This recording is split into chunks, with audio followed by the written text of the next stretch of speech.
What? No, that's not Kyo, Kyo Annie. They didn't do Cowboy Bebop. that's what they showed that they did. No, no, no, that cannot be correct. Let me just check. I'm fairly certain. I'm gonna call myself 95% certain they did not do Cowboy Bebop. I don't know why. I Because I looked at their list of things to like see what I had watched that they did. I want to say Bones did Cowboy Bebop. it wasn't Bones. No.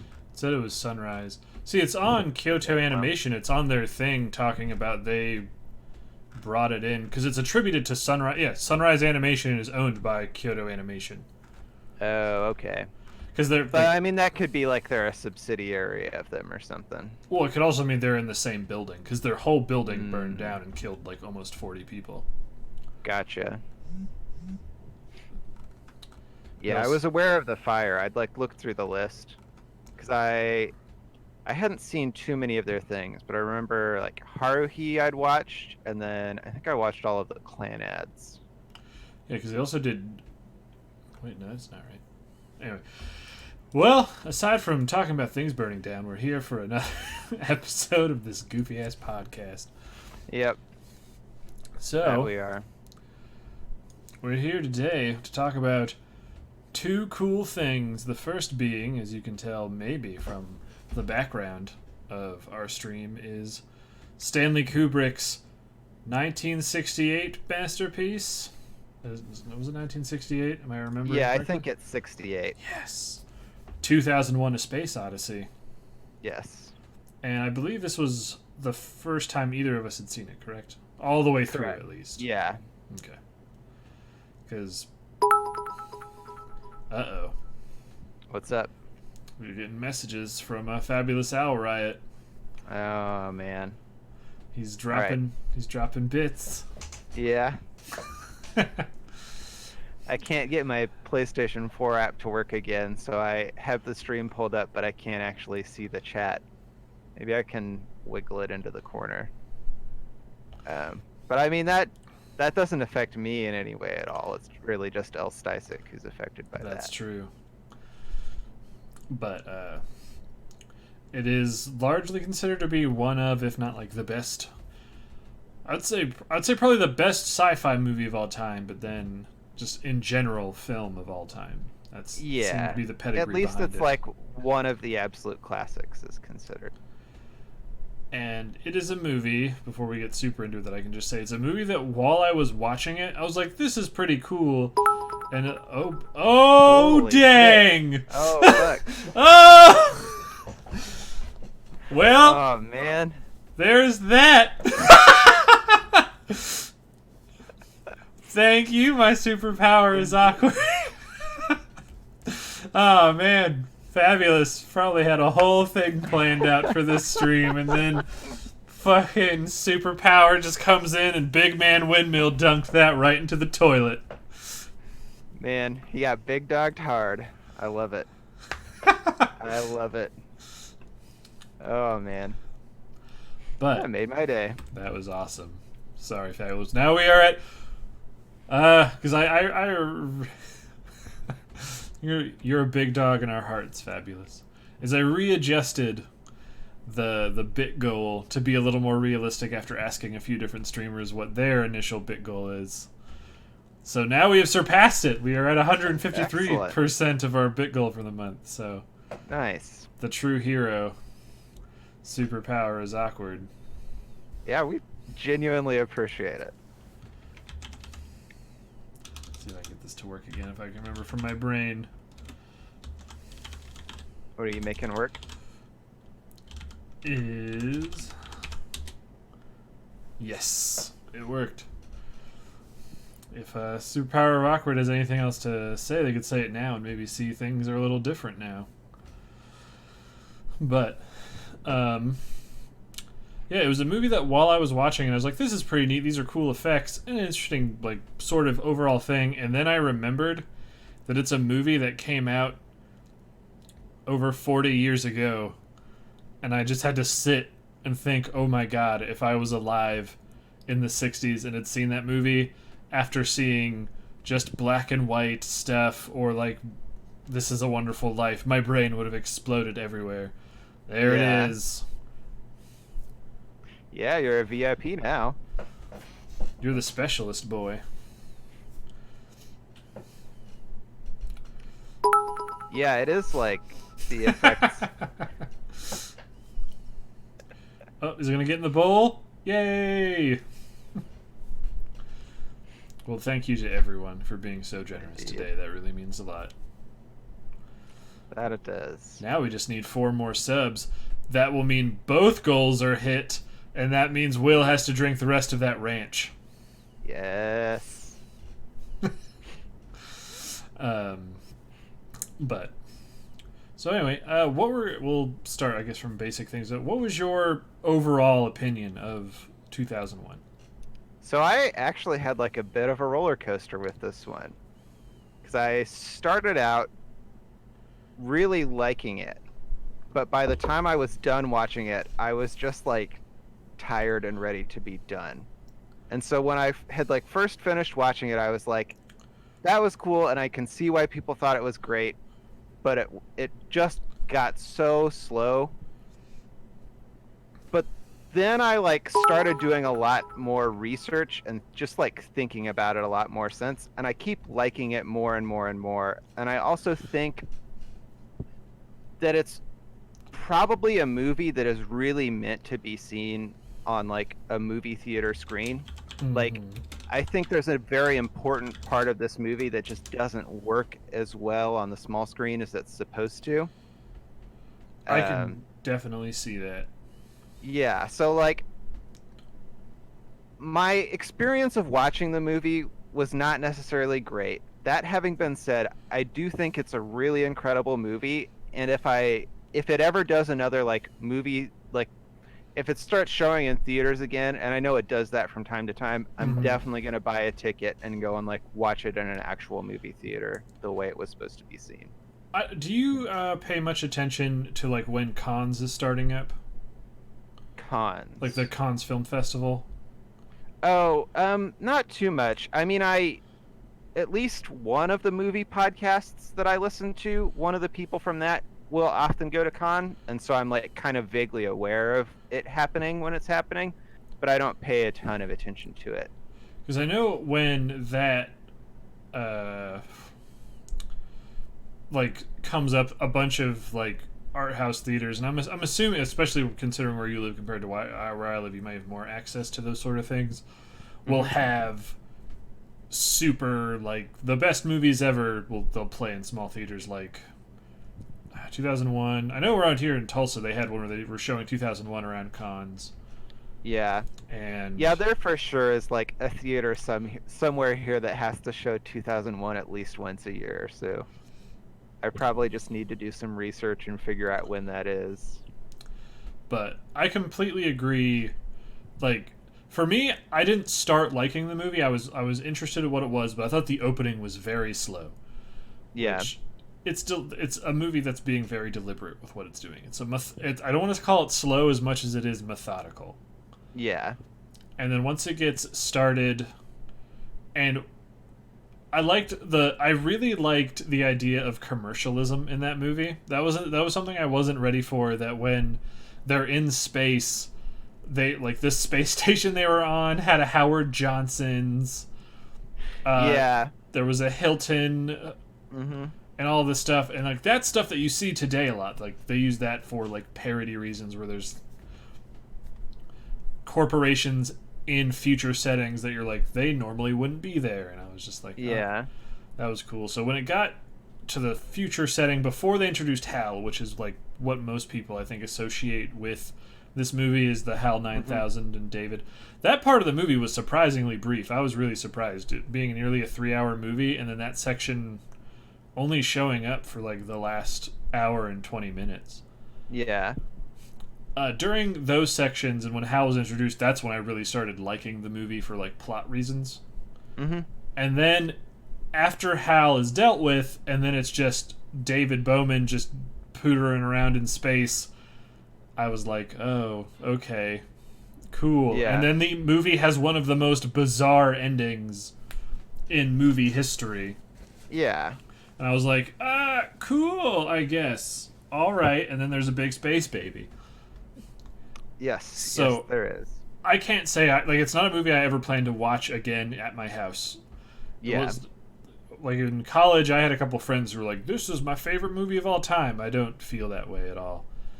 But just making that movie must have been insane. Like the thing that blew my Yeah. mind the most, and I don't still understand how they did it, was how they made it so that the actors could navigate 3D space the way they could. And man, I really wish we. Yeah, I think I actually know how it's done. Like I didn't watch anything, but I feel like I understand enough about the way that you move a camera that I have at least some theories on how you could have done it at that time.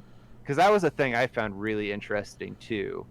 Was like, how are they getting these shots where like people are walking and on the screen it's like they're defying gravity, but you know Mhm. in reality that can't be the case.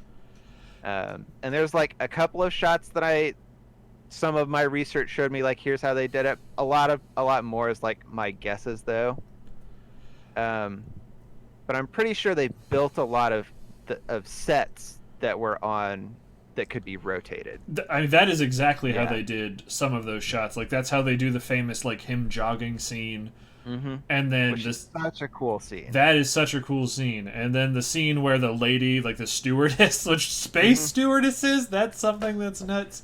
Where she like Yeah, starts and I then re- oh, stop. We're talking over each other. it's okay. Yeah, you go ahead. I was Go gonna ahead. say, and then the shot where the lady like walks upside down and then walks into the cabin to give the people their food. Yeah, Yeah. those were. I've seen documentaries where they showed that. Like the scene, I don't understand how they could do it. Is where it would transition from someone walking on, say, that horizontal axis to then moving and sitting on a different thing. Like it was some scene where it showed it was a Bowman and then the other dude who's with him. I don't remember. Mm-hmm. Like Bowman is moving on like the big outside circle, and then the other dude is like on a different axis at the same Oh, time. okay. And I think I know. I think I remember the shot you're talking about, and I think I actually have a theory on how that's done. I would love to hear your theory because watching that I was like, oh, it's computer generated, and then my brain went, hey, idiot, this is the '60s, and I went, how are they doing that, demons? And I freaked out. Yeah. So I'm not 100% certain that this is correct, but I'm fairly certain that at the time they had at least the technology to kind of like cut together two parts of a frame. So yeah, it's like they filmed those two actors weren't shooting at the same time. I think they filmed separate takes and then cut off half of that take, which is the half that the other person's take is in, and put those together. Well, thank you for ruining the magic. That does make. That ruin it for you? I mean, sort of. I thought they somehow figured out how to do it simultaneously, like with practical effects, and I was like, how are they doing this? I love figuring out stuff like that, and that for me like makes a movie better, just because I enjoy. Like it's the same thing for me with magic tricks. Like I've studied a fair amount of how magic tricks work, and so like a lot of the times I would say like what was that Penn and Teller Bullshit? Fool Us, that show? Fool Us, yeah. Fool Us. Like I would say about like 60% of the magicians who go on there, I can like watch what they're doing and figure out how it's done. And even beyond that, I can usually come up with at least like some theories for part of how a trick is done. Gotcha. And that's really fun for me, but a lot of people I understand prefer the like not knowing. It's more fun for it to be a mystery. Yeah, that makes sense. It was just in this instance, I was like, I know they couldn't be using computers, so my brain thought, being Kubrick, that he found some weird way of holding a camera at a weird angle. Sort of like how in Lord of the Rings, like they don't ever use the computer to like shrink the hobbits. It's always perspective. Yeah. So I was hoping that's what it was, but now that you've said that, I'm like, that probably makes the most sense. Well, I'm sorry I did that to you then. It's okay. But yeah, it was a movie where the plot, like I made the mistake of going into it wanting a good story, and I don't think there is one. Like, because that's not the Well, point of the movie. so I'll say I think there's a story, but it's not like a character-centric story, Yes. if that distinction makes sense. Yeah. Yeah. It's a story of like humanity's evolution and how we are not the masters of our own domain. It's because of outside forces, whatever. That's how I Yeah. took it, I guess. Well, like the story changes a lot depending on who you're hearing from, and I feel like even different people who are working on it have different takes on it. So like one of the takes that I had heard was from Arthur C. Clarke, who was one of the co-writers on the movie and is a very well-known science fiction author. Yep. He also And wrote the book for it. Mhm. And his description of the plot was that it described three different evolutionary jumps. So the first from like ape to man, Mm-hmm. the second is an abortive evolutionary jump from man to machine, and then the third is a successful evolutionary jump from machine or from man to like the next level of man. The Star Baby. Yes. Because I mean, I don't know about that whole thing, but from Kubrick, he said definitively, like, yeah, at the end of the thing, David is turning into that's like the next evolution of whatever. Yeah. What I didn't know is that there's a sequel. Yeah, I came across that in my research, but I didn't look into it any at all. Did. I Excellent. watched it, and it's a bad movie. You watched it? I started watching it and skimmed through it. It's not a good movie, and then I read a bunch of the book. Was it directed by Kubrick or was No. it? No, It was written by Clark though. That was the thing.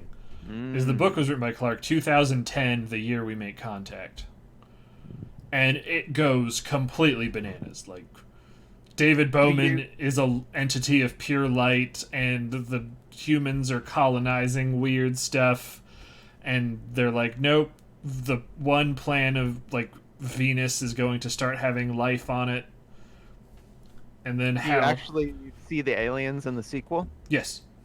Okay. It's all about that seems like a really bad decision. Well, you don't see the aliens that make the monolith.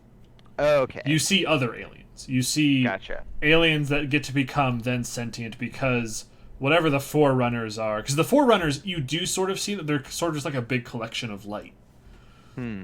Because we can't comprehend them as people. Yeah. So it's sort of like very... Oh my goodness, I'm having brain farts all day. Who's the author who writes the Cthulhu books?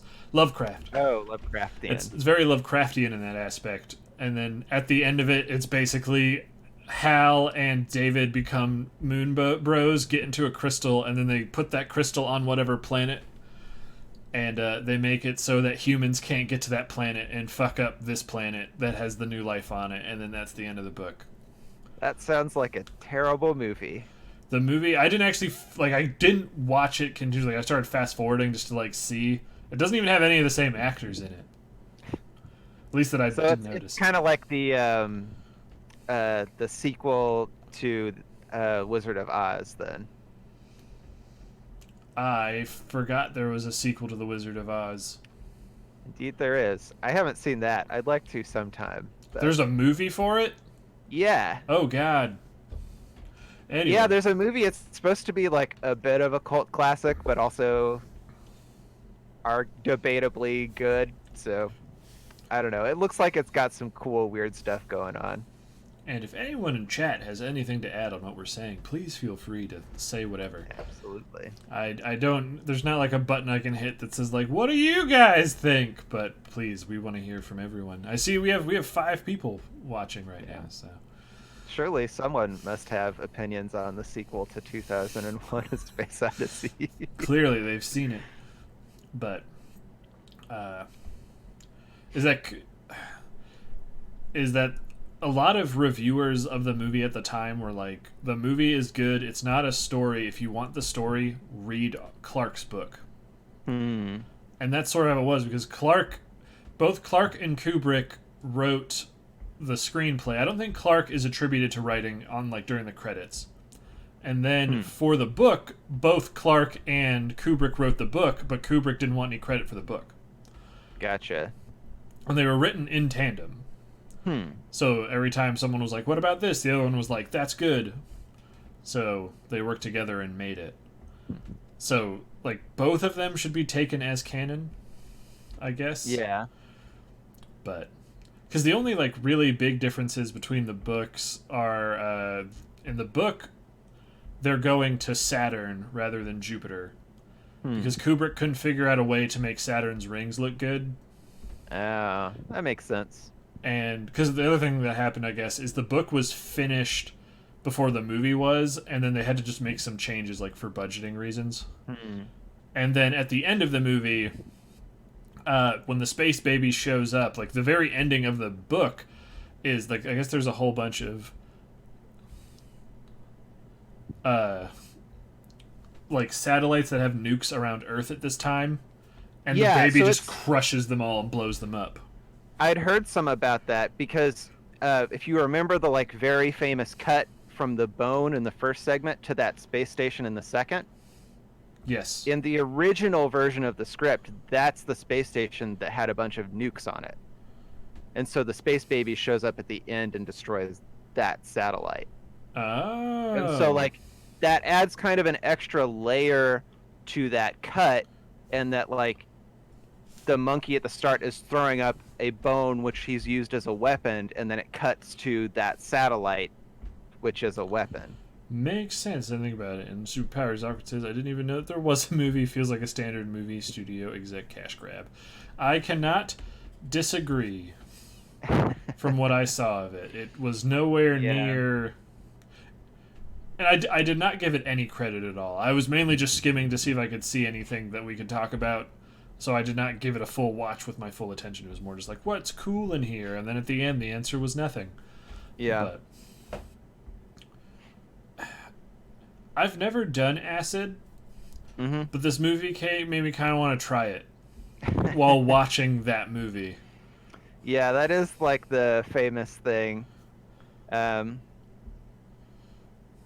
but yeah. But I did think the sequence at the end when he goes, because I didn't really catch that he was going into the monolith at the end of the movie.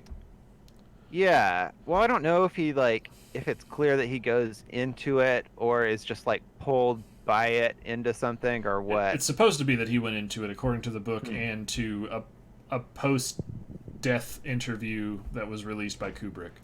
Huh. He says Okay. they go into it because the famous line from the book is, "It's hollow and goes on forever, and oh my god, it's full of stars."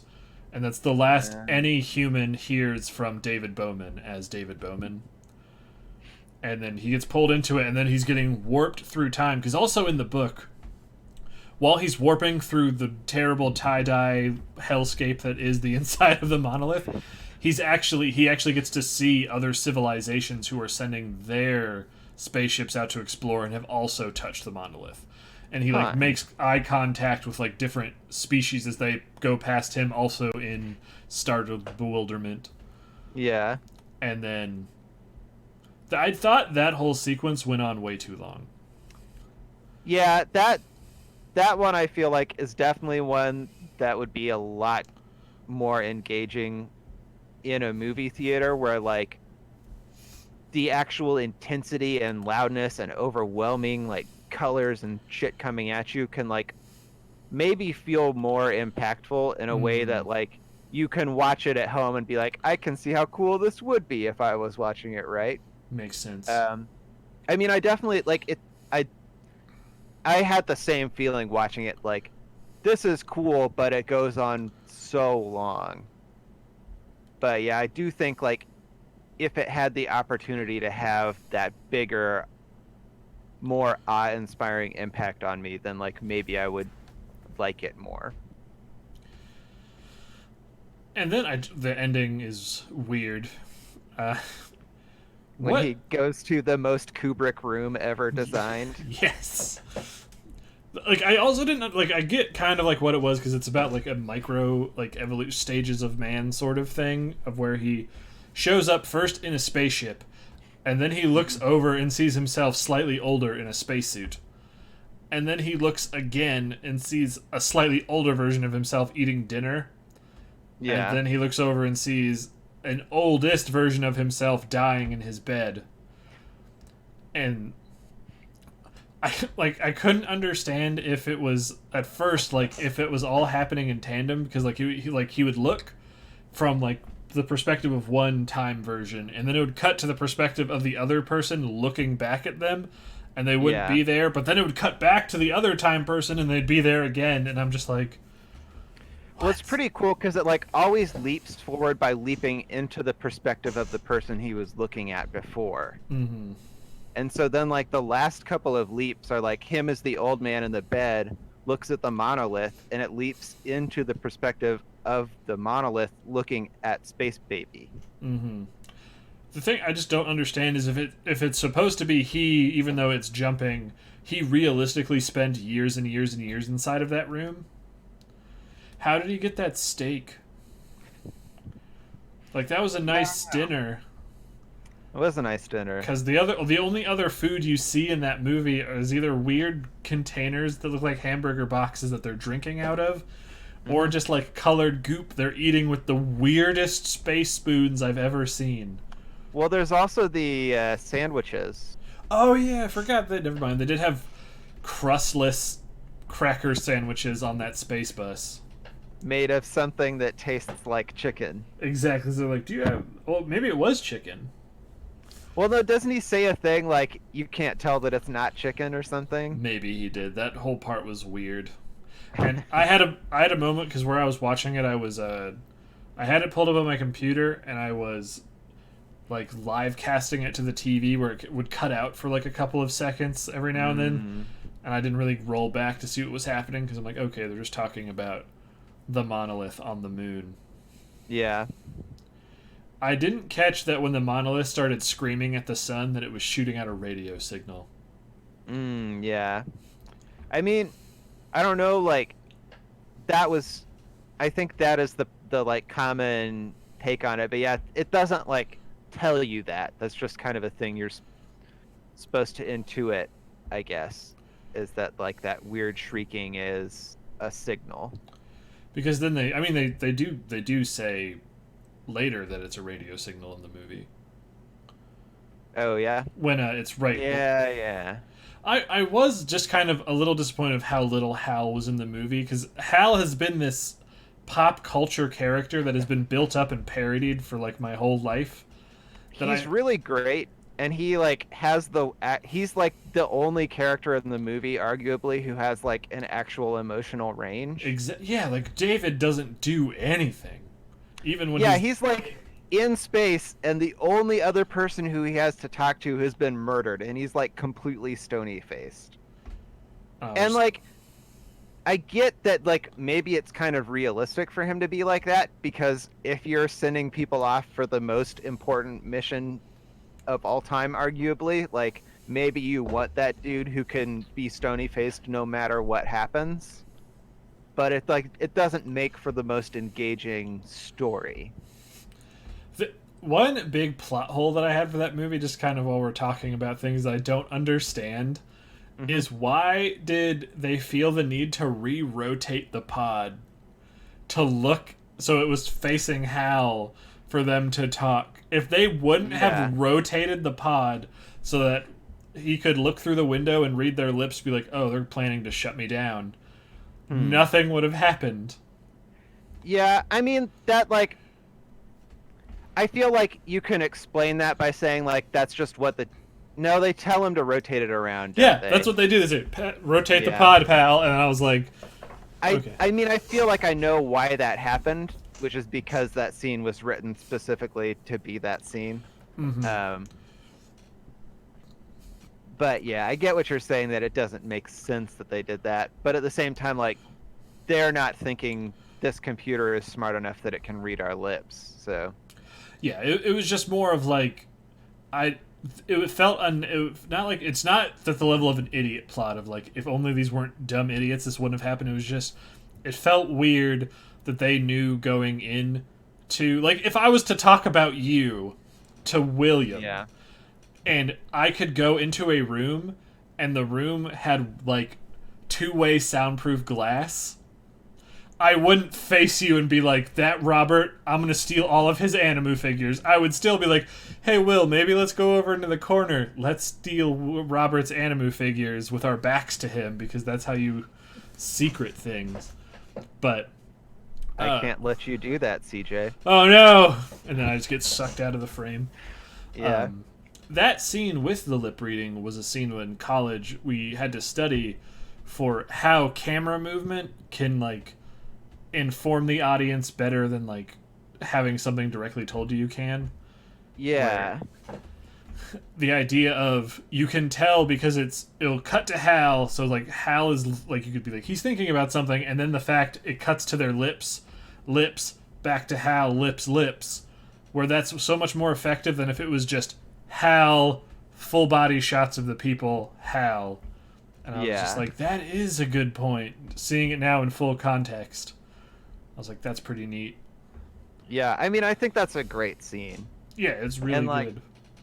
Yeah, I feel like you can come up with explanations that you would add in for like why they had to turn the pad around. Like, for some dumb science reason, the soundproofing doesn't work unless you turn it around. Well, they needed to tell me that then. That's the thing, is like... I guess what I'm saying is it feels like an insignificant enough detail that I'm willing to forgive them for not, or even if it's like not something they thought about and it is genuinely a plot hole, I'm willing to forgive it just because the scene is good enough I don't care. But yeah, it's, once again, it's not a movie about the story, it's about the craft of film, in my opinion. Yeah. Like, I don't know how they did the falling, like when, whatever, oh my goodness, that poor guy who's dead, how, like, they did him falling through space. Like, I was like, that's really good. How did they make it, like, him do the shrinking effect and stuff? Of him getting really far away. Yeah, I'd have to, like, be looking at it to figure it out, because I think I didn't think about that shot as much. My only guess is maybe it's not, like, it wasn't the actor, because it doesn't move a whole bunch, is maybe it's, like, a miniature. They just move away from the camera. Yeah, could be. But that was really cool. But no, like, David was very boring, and I just thought Hal was going to be... First of all, I had one of my friends in college specifically lied to me about a scene that was not in the movie. He was like, yeah, there's a part where Hal starts killing people and he drowns a dude in the shower because he can just take over the shower. And I was waiting for, like, where's the shower murder scene? And then that never happened, and I was like, what else did he lie to me about? Yeah, just... That's pretty funny. But then in the book you learn, which I think it made it okay when something was like, Hal isn't being evil. It's the reason Hal is freaking out is because as this computer program, he can't handle the fact that he was told by the superiors to lie about what the mission was. And him not being able to tell the truth went, like, against his, like, direct programming, so that's what was making, like, errors happen. And gotcha. That when, in the book, he's being disconnected, he's just apologizing the whole time because he just didn't know what to do as a computer, and that since he doesn't have the concept of what going to sleep means, he's just, when I'm unplugged, I'm going to die. Yeah. So, like, I'm not sure if it's that same reason in the movie, though. And the reason I'm not sure of that is because, like, so one of the things that I learned, so this will seem like a non sequitur, but it gets to the point. Did you realize that Hal's name is a bit of a joke? Because it's IBM, but, like, minus one letter or plus one letter? Yeah. Like, yeah, okay. And they were working really closely with IBM when they were making the movie. And one of the things that they were concerned about was that IBM in that, like, period of time actually wouldn't allow their own employees to describe their computers as being smart or having artificial intelligence, because they felt like that would be sacrilegious to claim that they'd made a computer that could be smart or have intelligence. And so they talked with IBM and were like, you understand that one of the plot points in this movie is that we have a psychotic computer, and, like, are you okay with that? And what IBM had told them was, as long as the reason it's psychotic isn't because of a computer error, then we don't care. Yeah. And so, like, I think in the movie it has something to do with, like, the scientist telling how he has to accomplish the mission no matter what or something. But I don't think it's really ever explained in the movie because when I was doing the yeah, relink differences, like it's not really given. It's just Hal has an issue and nobody knows what it is, and it yeah, fit sort of into the idea of there are things we can never know, like who made the monolith. So we will never know yeah. because of how smart Hal is what is wrong. Well, and that like makes more sense too with like the world of that story. That if you're the space guy out in the middle of space with Hal, like you don't get to figure out why that happened. Yep, you just have to live with the terror. This movie once again cemented my thing of I'm never going into space. Like if tomorrow Elon Musk is like, I made space travel free, we can go to the moon. I'm like, Yeah, yeah. I nah. mean, it's a hard pass for me until there's like space station sized things that I can ride from Earth into space, and even then it feels What are you space station sized things? Oh, do you just mean like like a machine that is so big? yeah, something so big that it just like feels safe, I guess. Like a But cruise ship equivalent? yeah. Okay. Even then, And even no. then it's scary as all hell. Nope. Yeah. This movie makes space so like the way that they use just like the sounds of the breathing in Mm-hmm. the like spacewalk scenes is so intense. Like I don't know, maybe that's just because it plays on one of my specific weird fears, which Which is one is that that? I will sometimes have moments where I start to like become very aware of my breathing, and I will have this fear that for some dumb, not even slightly apparent reason, I will forget how to breathe subconsciously and have to spend the rest of my life like focusing on breathing. That's And not so like, weird. That's like a normal human psychology thing. okay, I well, also have had. It's just a thing that once you're realizing an automated thing that's happening all the time is happening, you're like, I fuck it up, and you're just trying to scoop all the air into your lungs. yeah. But But yeah, like just because of the way that that scene made me focus on breathing, like it just felt so intense. one thing I didn't understand until after I read some more about it, which made me hate David's character for a little bit, is I didn't fully understand that the other dude was dead by the time he got to him. Hmm. I thought he just Yeah. I thought he was just loose running and he had like grabbed him so he's bringing him back to save Oh, him. so then when he tosses him away, you're like, "What the fuck, David?" That's exactly what I did. I was like, what the hell? Because in the book, how Hal kills him is he he does the same thing where he hijacks the pod that he's on and Hmm. just drives him into the side of the spaceship that like David is looking out of and just crushes him against the spaceship. So he Mm. knows that he's like dead Yeah. and he's like, "Oh, So go get the body." I think I knew that he was dead because I remember a shot where he's kind of like rising around in space, but then he just like stops and goes still. Mhm. And I guess I had read that shot as, "Oh, he's dead now." I've But just I can see how that would be like an ambiguous shot that wouldn't necessarily tell you for sure he's dead. because what my guess was for how like futury the movie was, because I've seen other future movies, is that is he either passed out from like shock of oh god I'm tumbling into space, or he realized if I keep thrashing around I'm going to burn through my oxygen reserves way faster, so I'm just going to Mm, wait for David to come get me. yeah. Because I think it was like I've seen a couple movies, and then we watched this animated anthology thing that I don't really recommend on Netflix called Love, Death, and Robots, where Yeah. there's another thing where someone goes out into space and they're like, don't thrash around too much, you'll burn through your oxygen. Make just like Mm, slow, deliberate movements.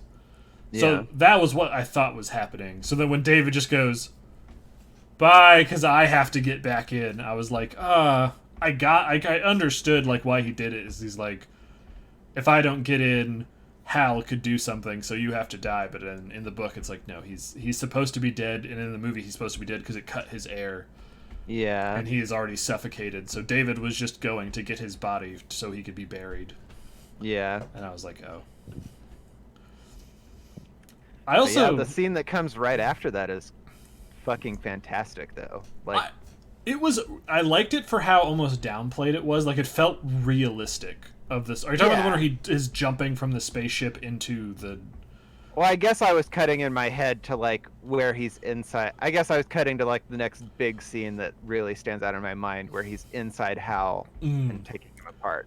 I think the shot where he has to like shoot himself out of his pod back into the space station was very well done, because like if that was done in a modern action movie, it would have had like the moment where it cuts in on the dude's face and there would have been like sweat drops, and then like it would have shown the money shot of him for that moment passing through space. So I actually learned a little bit about that shot in my research, because apparently they had talked with some experts on like what's the longest amount of time you could survive in space without the like safety stuff.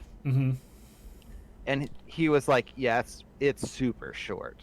And so they had to design that shot where he just is like, you know, from the one ship to the other, and it goes really fast.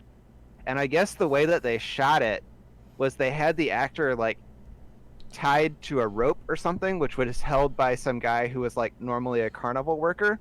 And they just like kind of dropped him. And so like that's why you're seeing his body gets kind of like knocked around in the shot some, because they're just like dropping a dude who has a rope tied to him.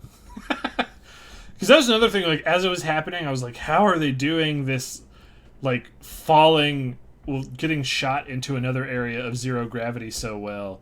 Yeah. And then I was like, they're doing it by sacrificing the well-being of a human.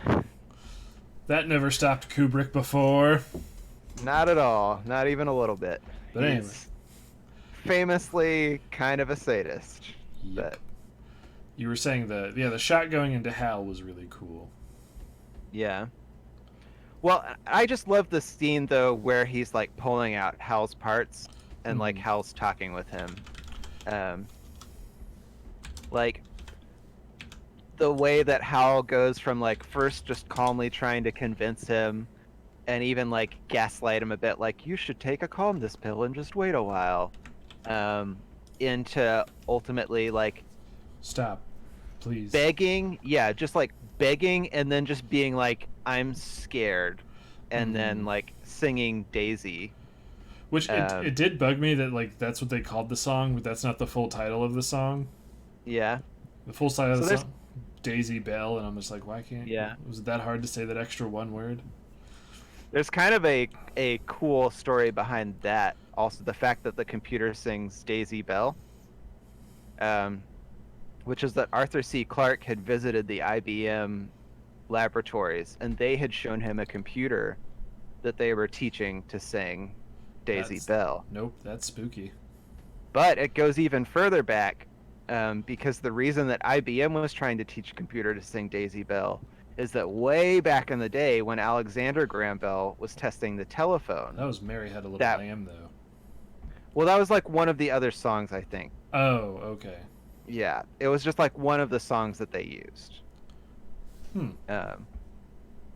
So yeah, I thought that was kind of neat. But it's like, it's a really interesting choice of the like song for Hal to be singing to, because like it's a song about things that like, at least from our perspective, a robot shouldn't be able to understand. You know, like a song about going crazy in love for someone.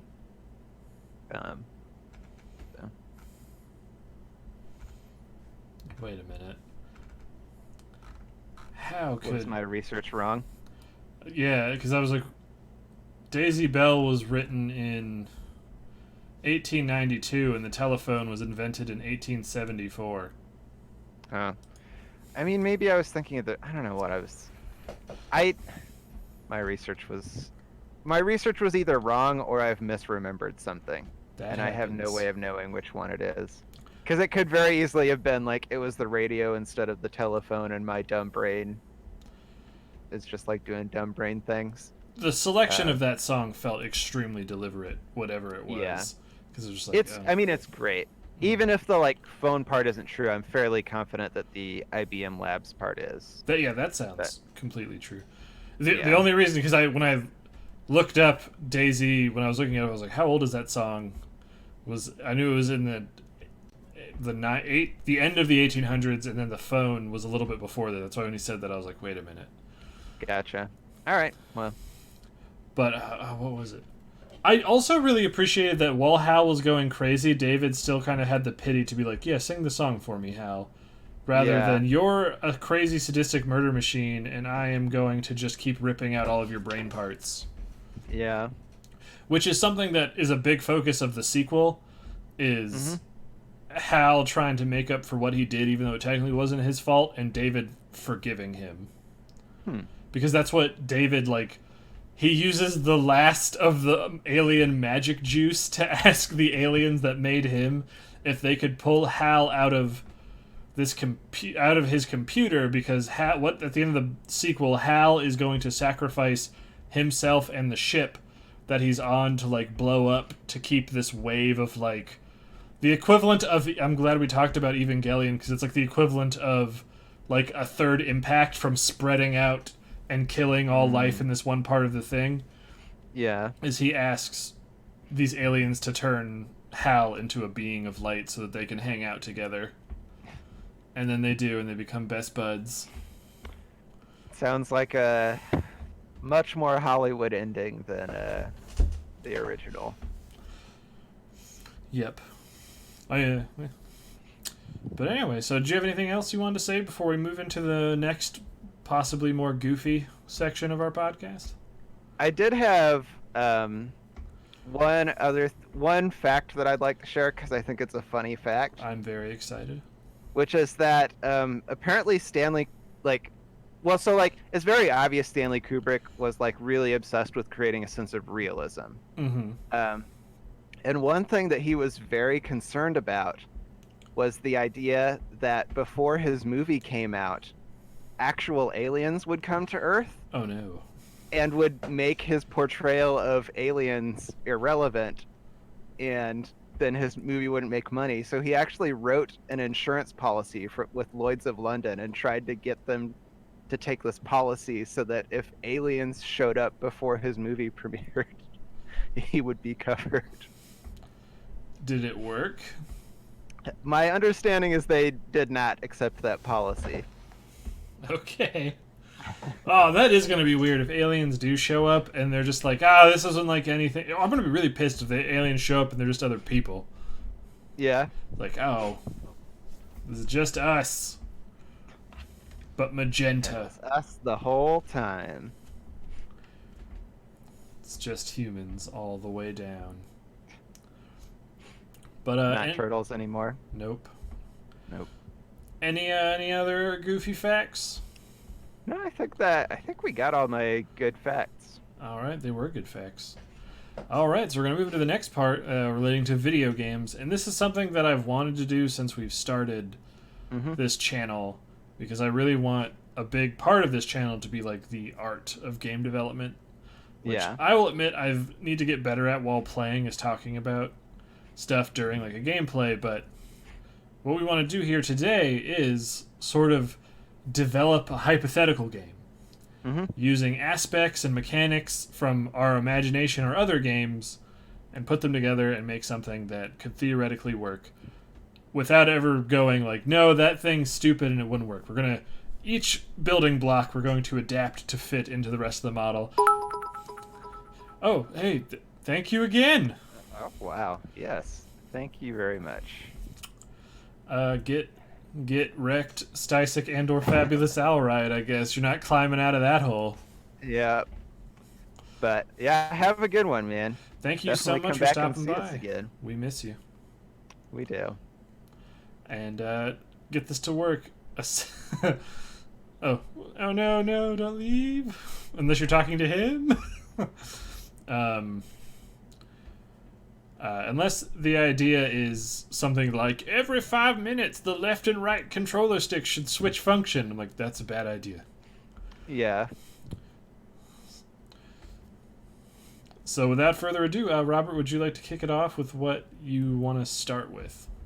Well, I guess I was hoping you would have an idea you wanted to start with. I felt like if I came up with a bunch of ideas and then you had something, then it Oh, I don't know. It's more fun to improvise for me from like a starting point. okay. The thing I was thinking of is a survival horror game that is also very deliberate with comedy.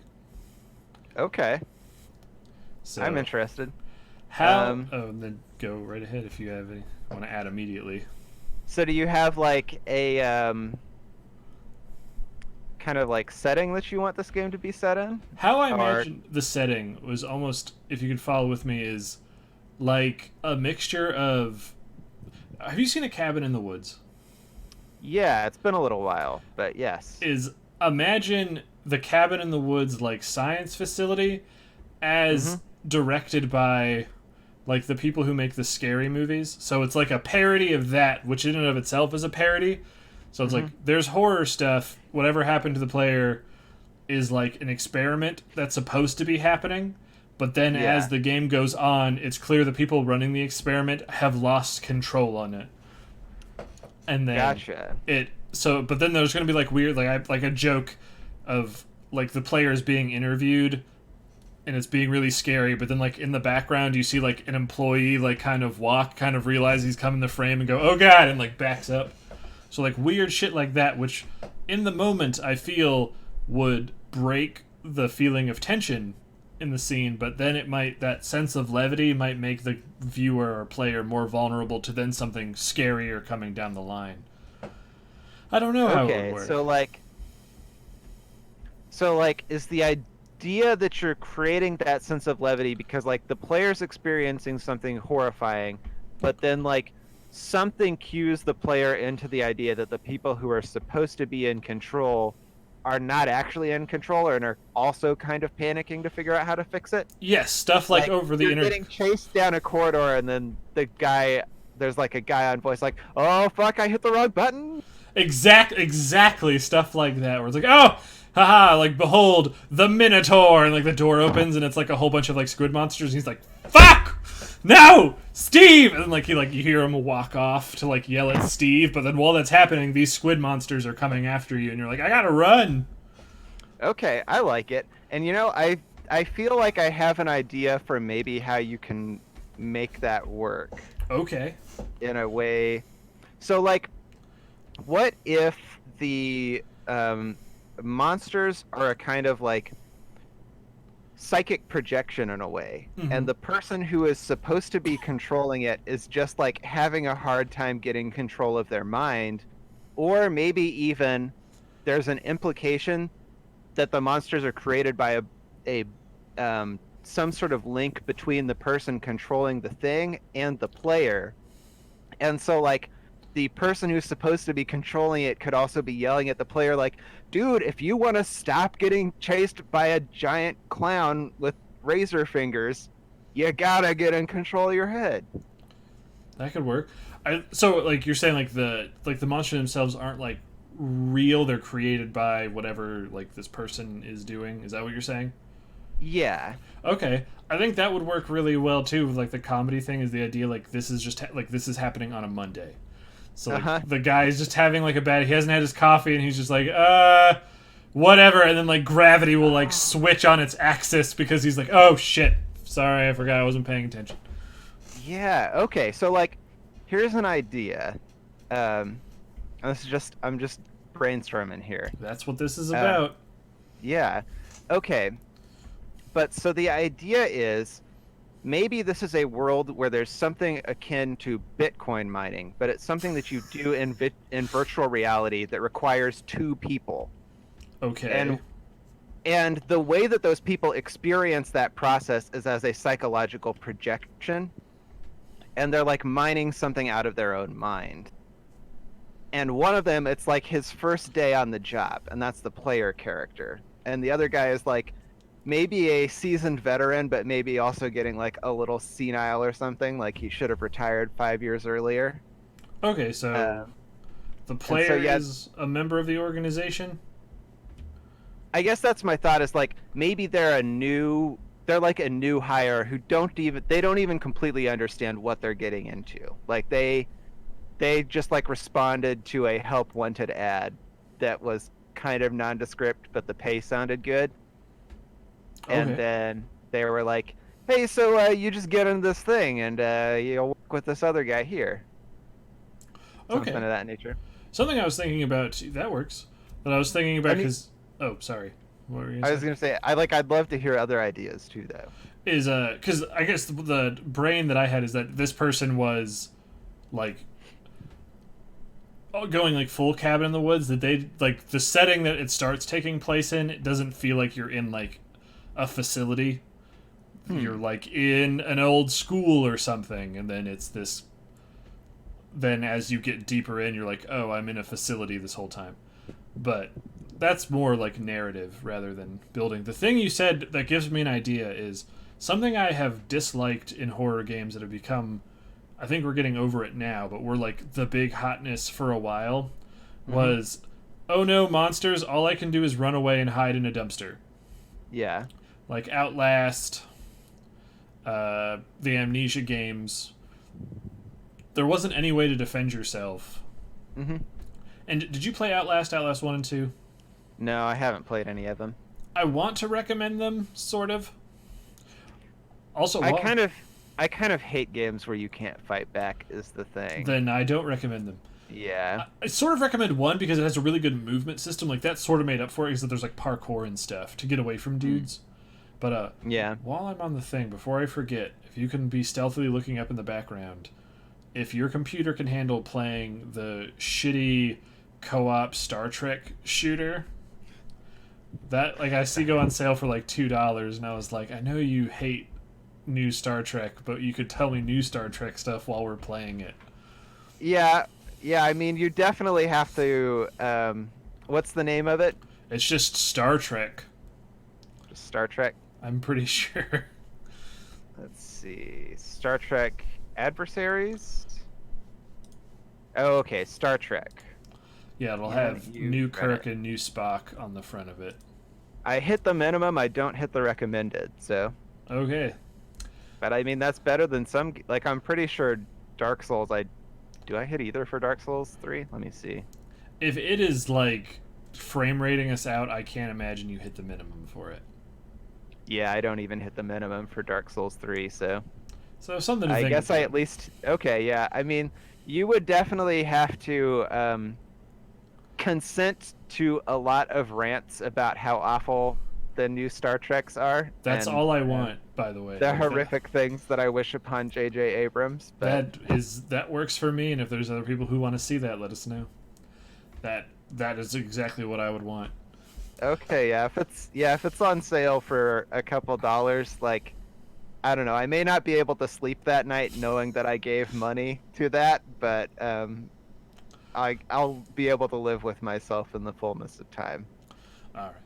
But the thing I was thinking of, when you brought up, the thing I was saying before about Outlast is, in Outlast and Outlast 2, aside from like one or two enemies, you're just fighting dudes, which Hmm. didn't make any sense, especially in Outlast 1, where it was just, aside from one guy and a ghost, which makes sense why you couldn't punch it, why your character couldn't just hit the dudes with the pipes that they were hitting you with. And that Yeah. bugged the shit out of me. Is I would never really want to make a game that's like a full length game where it's like you just have to run and hide. Hmm. So what you were saying with everything being mental projections is Yeah. kind of how handling fighting would work, I think. Is your character doesn't necessarily hit stuff with his hands or feet or guns, but sort of has like psi powers Yeah. to defend himself that would either have to run on a cooldown or you'd have to refill them somehow. But the trade-off would be, the more you use your powers without like filling up your stuff, the more like almost sanity effects would happen, maybe. So like if you used like a mind blast to knock a creature down and run, and you have only 10% juice left, your like thing might be spinning and you'd be like, oh my god. Yeah. So Well, that could get like kind of fun and add to the comedy too, because I'd had like a similar thought to that, um, where like you would use your mental projections. Your weapons would be like things that you'd summoned or made up. mm-hmm. But then like the joke is you're trying to make a gun, but instead you make like a gun that's made of the little like long balloons, like a balloon gun, Mm-hmm. or just like goofy shit would happen. But that works well with like psychic projections too, where like while your sanity is high, maybe you can like do a projection where you just create an explosion or something. But like once your sanity starts to get lower, maybe you do a projection and like there's just an explosion of chickens or something. Mm-hmm. Um, But getting deeper into like what sort of mechanics would you want to see in a game like this? hmm. I mean, I guess when I'm thinking survival horror, I'm usually thinking, I don't know, for me, like the Resident Evil Type 2 kind of, or Resident Evil um, type of thing is what I kind of like. Um, I know you haven't played the remake of 2, but that's the one I'm specifically thinking of the most. I mean, I've played Um, the demo of it that went for an hour, okay, so I know how it plays. yeah. But I mean, if you had other, like, I don't know if, So you're I saying mean, this would be like a third person game? it doesn't have, like, the third person isn't the important part of that formula for me, so much as the important part is, like, a very specific balance in terms of, like, the amount that you need to be avoiding encounters or like choosing carefully which encounters to take. Exactly. Okay. Yeah. Um, where like, yeah, I don't want it to be as far as like Resident Evil 5, you have too much power to fight back, I think. So like Mm-hmm. it never gets scary. But I also, like you, I don't like the games where you're only running away, so I don't want one where you can never fight back. I just want it to be one where you have to be careful in the way that you fight back. So it would need to be a horror game where enemies aren't just popping out of nowhere. It would have to be Yeah. something where you could look and be like, it's like 3 butt hounds. I don't have enough super juice right now to get through this. I'd have to go another way right now. I Or mean, I run don't know through if it them. necessarily has to be that you can like see them ahead of time, but maybe you need to have good ways to disengage if you like Mm-hmm. get engaged on, or even like they'd be enemies that you could see if you're really carefully paying attention. But if you're Exactly. just like stumbling along, you're not going to see them. Mm-hmm. Because I think for the juxtaposition of horror and comedy to work, it needs to like hit those two extremes really hard. Yeah. So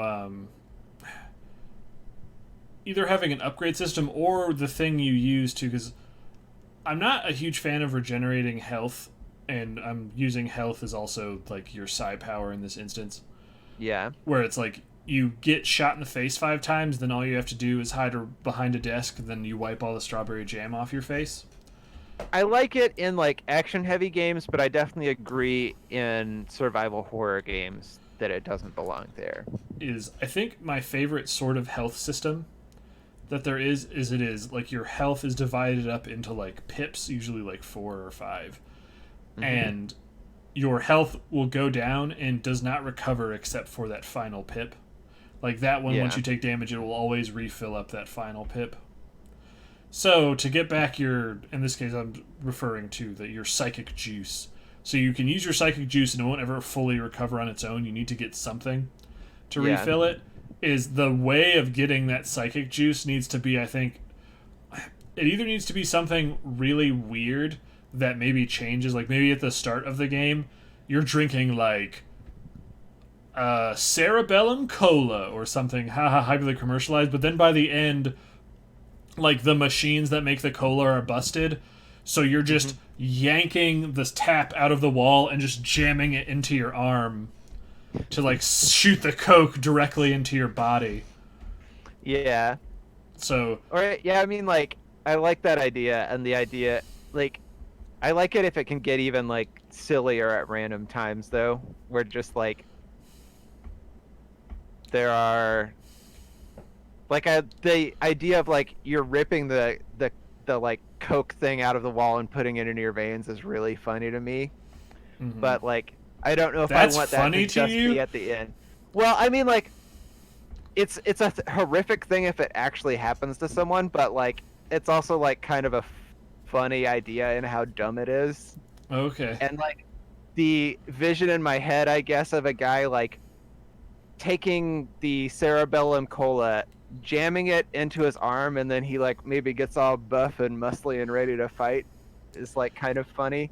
Oh, okay. You took I that guess in a I'm different way than I imagined it. okay. Well, Is in my mind it was more of like a desperate like, oh god, I have to do this to get juice, and then like they're screaming the whole time, and then they like yank it out and throw it on the ground, gotcha. and they're like, oh god. Like Yeah, there that's was a little more horrific than what I was imagining, but I guess that's the horror part of the comedy survival horror. but or like a sequence where you're being like chased and you're like running through your life and then you like smash through a glass wall and you fall really far and then you Hmm. fall into a pool of water and then your character realizes that they haven't fallen into a pool of water, they have fallen into a pool of cerebellum cola, and it like maxes out their hey wildcats, this is one of the people who followed us this morning, Oh. uh as a lot of what you're talking about, as I haven't played the Alien versus Predator, but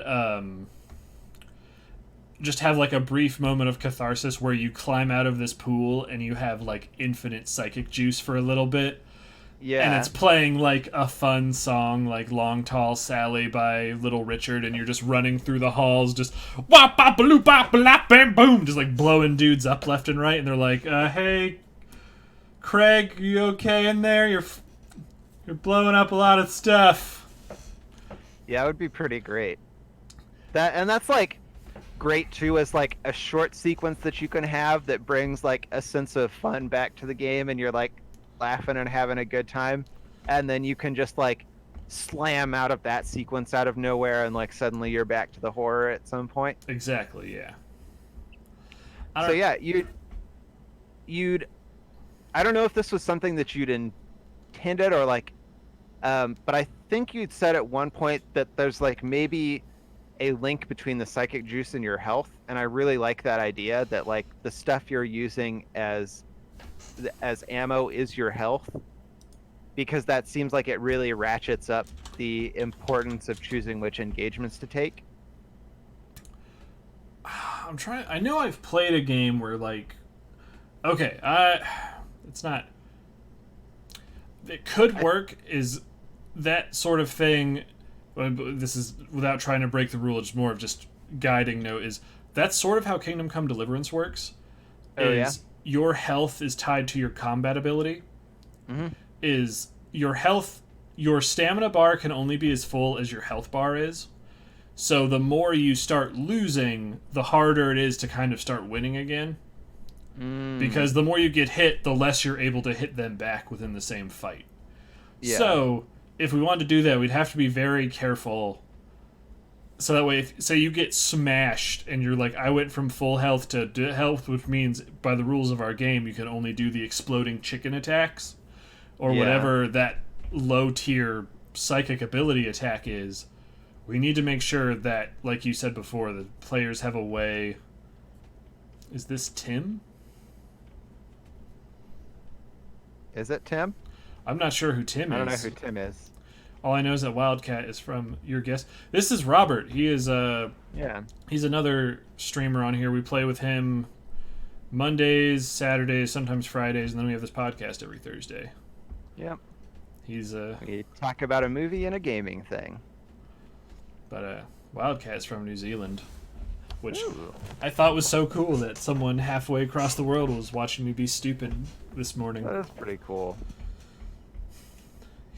Now he is Tim. Robert is We're Tim, all Tim now. and William is Brad. Because, like we said, his name was going to be after his 30th birthday. William, what was it? Liam Bradley. That was his name, or Bradley Liam. I can't remember what we talked about. What it was. Whatever it was, he wasn't happy about it.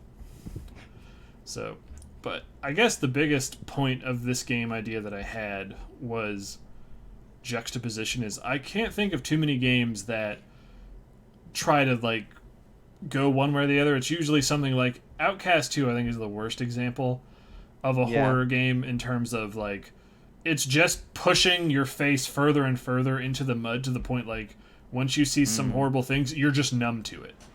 Yeah. a lot of games do that. I think Alien Isolation, which is a game I really want so bad, but it never goes on sale anymore, does a good job of having moments where it's, oh shit, there's an alien, but then there's parts where it's you're fighting normal dudes or just like robot people who can't maneuver very well, so you actually feel slightly empowered. Yeah, or just like emotional stimulation requires a kind of like roller coastery thing. Mm-hmm. And if your game is like at a 10 all the time, then a 10 just becomes a 1. Exactly. Um, and like having the like humor can really help to lull you into that universe too, and like get you engaged in it and care about it in a way that like if you get in and it's shitty from the start, then you're like you know better than to get engaged in some ways because you're like, yeah, this is just going to be miserable the whole time. Fabulous Outright has that's very true. Fabulous Outright has a good question. It's a good thing like Prey, where if you don't use powers, would you get a different story bit? I don't know. It would depend on how we actually want to play the game. If it's your psychic powers are literally your only way to deal with monsters, then I don't think we'd be able to do that. Otherwise, we would make it so that we'd have to design the game so the player one would have to be able to like get away from combat 100% of the time. Yeah. But I mean, I don't mind the idea of having there be some like weapons or stuff either. Um, I guess like so one thing I'm thinking about is you were saying like if your health gets really low, that's when you're like locked into the chicken attack, and so like it's hard to come back because that's the low power attack. But I guess one thought I have is like maybe it isn't that you get locked into the lowest tier of attack necessarily, so much as that is that like as your powers get lower, what your attacks are is something you just like start to lose control over. And so like maybe a lot of them are weak, but there's kind of a random element to them where like maybe they weirdly get stronger. And that's a thing that could impact weapons also. So like maybe if your sanity is high, the thing that you picked up is just a crowbar, but like if your sanity starts to get low, like a crowbar that you picked up maybe like randomly turns into a snake and starts attacking you or something. that could work. So like the whole idea is like you can't trust anything then? Where reality itself I guess is arguably if your sanity is low, then your ability to trust anything is like weakened. okay. It's pretty good. And I guess that for me creates like a fun tension and choice of play styles too, where like maybe some of the craziest, coolest, most powerful random things only happen if you're at low health, but then you're also like risking the randomness of things that go bad on you. Whereas like if you're at high sanity and high health, maybe some of the like craziest things don't happen and your weapons are a little weaker, but they're more dependable. Mm-hmm. I mean, you know how I feel about like random stuff. Is Yeah, you really love it. no, no. This is just we have to just make sure that one, none of the random things can outright kill you. Yeah. So like if the snake is biting you, like it can never be the thing that kills you. Otherwise, that Yeah. could just ruin. Or at least there has to be some kind of counterplay to it. Mm-hmm. I agree. But I don't know. Did you have? I think we kind of did like a cool little flesh out of a thought exercise for this. I can't really think of what else to talk about for it. Do you have any sort of bases to start on, and we can build off of one of your things? No, I was kind of hoping to just improvise from what you had because I wasn't Okay. really sure. Because I have another idea. That Okay, I yeah, thought I'd do. go for it. Like, Uh, and this is, I think if we do this again, I'll have some because I like wasn't even sure what this exercise was gonna look like, you know. mm-hmm.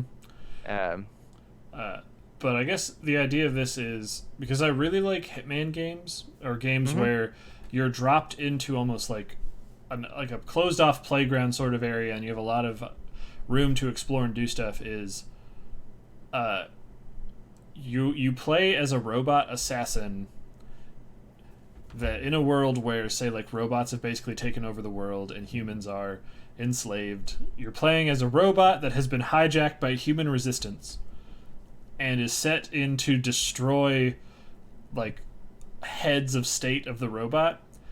But rather than use, like, guns and disguises, is you interact with other robot characters with prompt type language, where the idea, I guess the idea of the loop would be, is like at the start you can only talk to robots of your like same authorization level, and you can be like, walk left, and then that robot you talk to will walk left, and as you go through you eventually start getting higher clearances.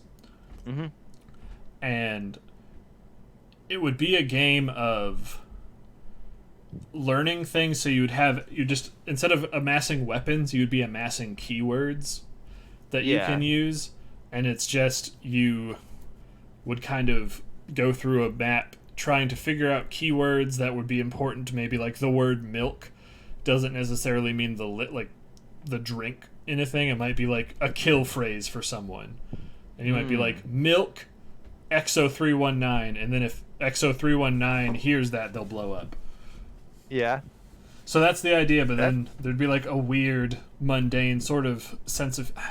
Have you played Psychonauts? It wouldn't be that you say milk to X1039 and then it runs up to the robot next to it and tries to milk it. But that could be a thing that happens if you say it to a robot who's not XO319. Oh, gotcha. Okay. Is finding the right... sorry, it's just the idea is a game of subterfuge and hiding in plain sight rather than a game where you run in and start shooting everyone. Gotcha. Okay. So it's like, I don't know, since I have to process everything through Star Trek, what I'm thinking about is like, so like in the Borg episodes of Star Trek, a lot of the times they'll like go onto the Borg ship, and part of what's like creepy and weird there is that even though they're like hostile invaders from the Borg's perspective, the Borg pay no attention to them at all while they're on the ship, because like as robots they're not even programmed to think about like, what if someone's on our ship. And so like maybe part of the idea of this game then is like the robots that you are interacting with, because you're also a robot, they kind of like implicitly trust commands that are coming from you. That's exactly what it doesn't even occur to them. Yeah. Yep. So you're like walking around on the Borg ship making trouble, and none of the Borg are onto you until you do something too crazy.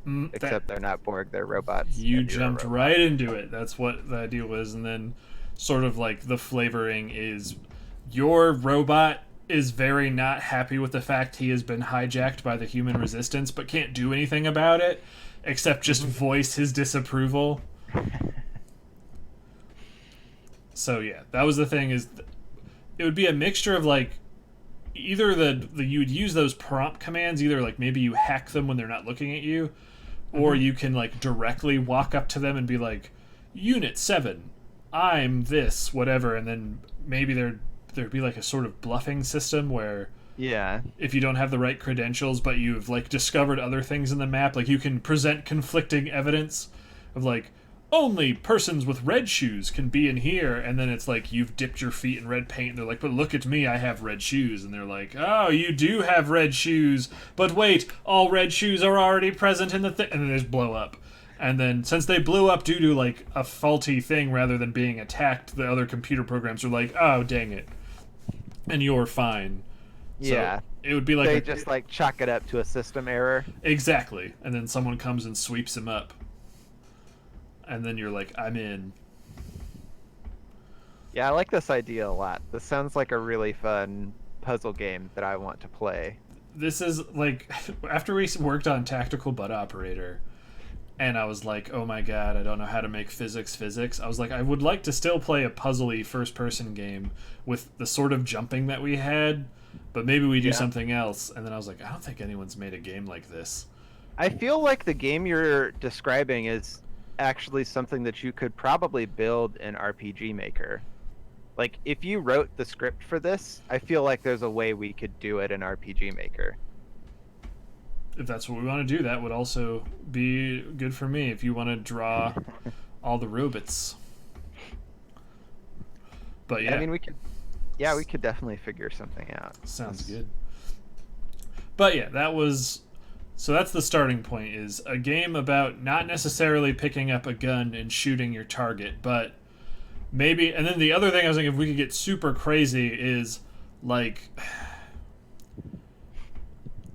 there would be parameters that you can, like, I'm trying to think of the way to describe that while making sense, is say you can't like tell one robot like 100 commands. Say there's like a limited number of commands you can give a robot. Yeah. So, and depending on like the craziness of the command, it will use up a number of like command points that it can be stored. So what you end up doing is having a thing where, say like your target is like the president of a company. You go to his vice president, and you are able to have the command, if given banana, stab president, and that uses all the thing. And you know that bananas are like not something that can get into this room by like anyone other than the Chancellor of Bananas. But the Chancellor of Bananas cannot go down to the first floor because of whatever. So basically what you do is you find a banana, give it to the janitor, and you use the janitor command to like go whatever. So basically you just like Heath Robinson machine this series of commands to happen when you tell them, and then like you kind of just step back and watch Janitor Bot go, give the banana to Chancellor of Bananas, and because Chancellor of Banana has been given banana on first floor, goes to third floor, walks to desk. Because he has walked to, there is banana on desk. Maid Bot gives banana to Vice President, and because Vice President has been given banana, he then stabs the President. And you're just like, I did it. Yeah, I like this idea. All the while you're just like, and that would be an example of like a perfect run. There could be another thing where you just kind of find like a military bot that you're just like, hey, throw a grenade into that room. But then there's a chance, because someone threw a grenade into that room, all the SWAT bots are going to be like, we're looking for anyone who perfectly does not belong here. And then they might see you and be like, you're not registered here, we're going to kill you. And then you have to run away. Oh, like occasionally they're doing like kind of system scans where they're like, this is what our blueprint says this area is supposed to look like. Mm-hmm. We're detecting an anomaly, so we're doing that like sweep of this area. Exactly. Sort of like how that's pretty cool. The robots in Uptown work in Streets of Rogue, is that as long as nothing bad has happened, they never turn on their light to look for non-citizens. Yeah. So yeah, like, so as long as nothing wrong is happening, you can kind of do whatever you want, because that is one of my favorite things of the Hitman games, is as soon as I get into a level, I just run around and just like touch everything that I can until I hit those walls that are like, you don't have the pajama pants on of the drug dealers, you can't go into the pajama drug dealer's den. Yeah. So I would, like, if I was to make a game like that, I'd want a thing where right away you can just run to a bunch of different places and touch things, pick up inventory items, and be like, I don't know what any of these dead cat things are going to be for, but they're I'll take them. Exactly, like, you're just a weirdo. And then people might be like, huh, that unit picked up a dead cat, what a weirdo. Commencing laughter.exe. I asked before, have you played Psychonauts? I haven't, no. Okay. It's on my list of things that I know that I need to play. I'm just trying to think of, like, there's a really good comparison to, like, how I imagine the comedy working in this game, and it's to a level in that where you're in someone's brain who someone's really paranoid, and it's everyone in this, like, quaint, idyllic middle American town is replaced with shady people in trench coats who are trying to pretend to be things they're not. Like, there is like a dude who's like, it's all of these people with construction workers, but they have like signs that are like road workers, like, we are road workers, we love the road and the working on thereof, ha ha ha ha ha ha ha. So like really weird, banal humor of robots. Yeah. I don't know, that's sort of how I pictured it.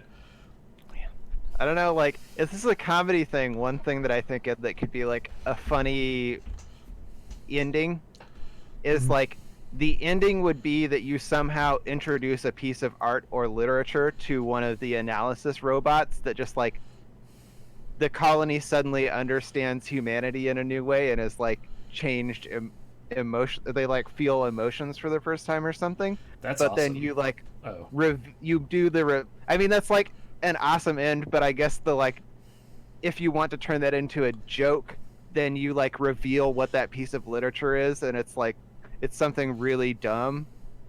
Um, oh, like it's dumb to the player, not dumb to the world.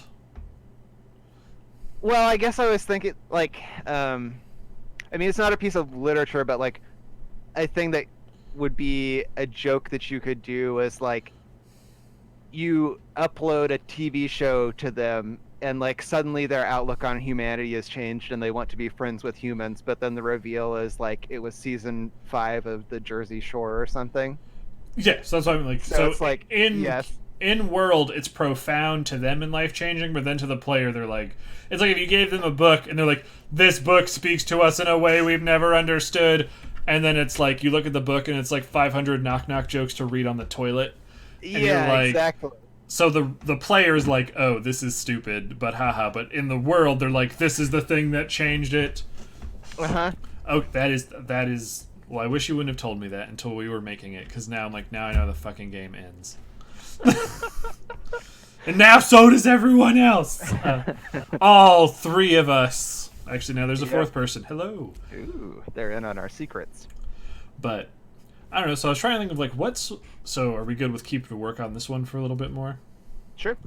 I'm trying to think of like what levels would be really interesting to sort Hmm. of. Because I'm trying to think of like what levels have happened in Hitman games. Yeah. Well, I So feel like the the way to kind of reverse engineer it is to think like what areas would make sense that would be in this robot society, and then you like think back from that and like how do you take that type of area and make it interesting. because the three areas that I had in my brain of how this could work for funny reasons. One is sort of like might be like the first level to kind of set the Hmm. pace of like, oh, is like an office setting. Like, okay, this is where robots go to work. Burp. And then it gradually gets weirder.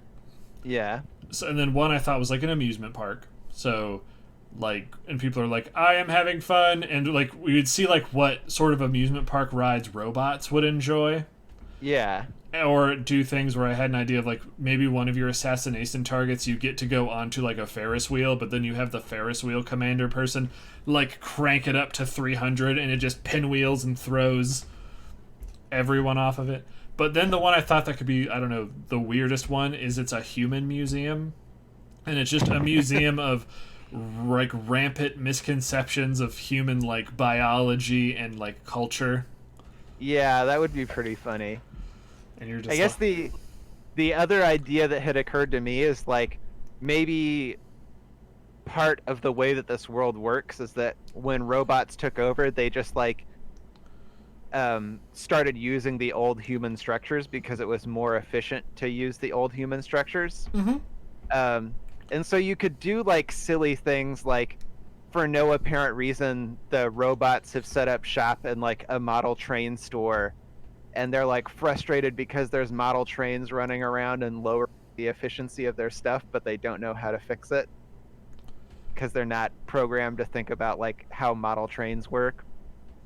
Or, you know, like even something goofier like they're in a sex shop and there's like dildos everywhere, but the robots have no idea what that is, so they're like, you know, you don't even have to like show what that is in the game, but you know, there's just like boxes and stuff on the shelves, so the player can tell what it is, but it doesn't have to be graphic or gross. And it's just the joke of like, here's the robots in this environment, and they don't realize what it is. That could be really good. I think we for it to like for a whole level, maybe we'd have to like slam those into a single like a hobby, like a Yeah, mall of well, hobby shop stuff.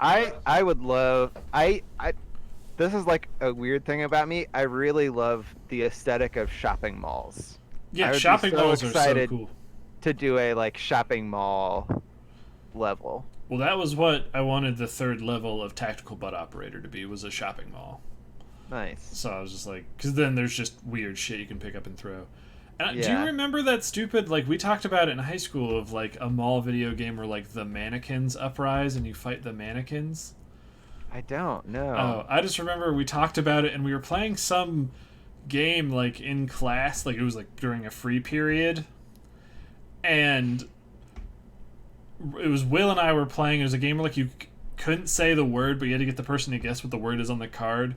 And I just remember the word was elevator, and the clue that I gave to Will was you throw a hand grenade into this when it's full of mannequins.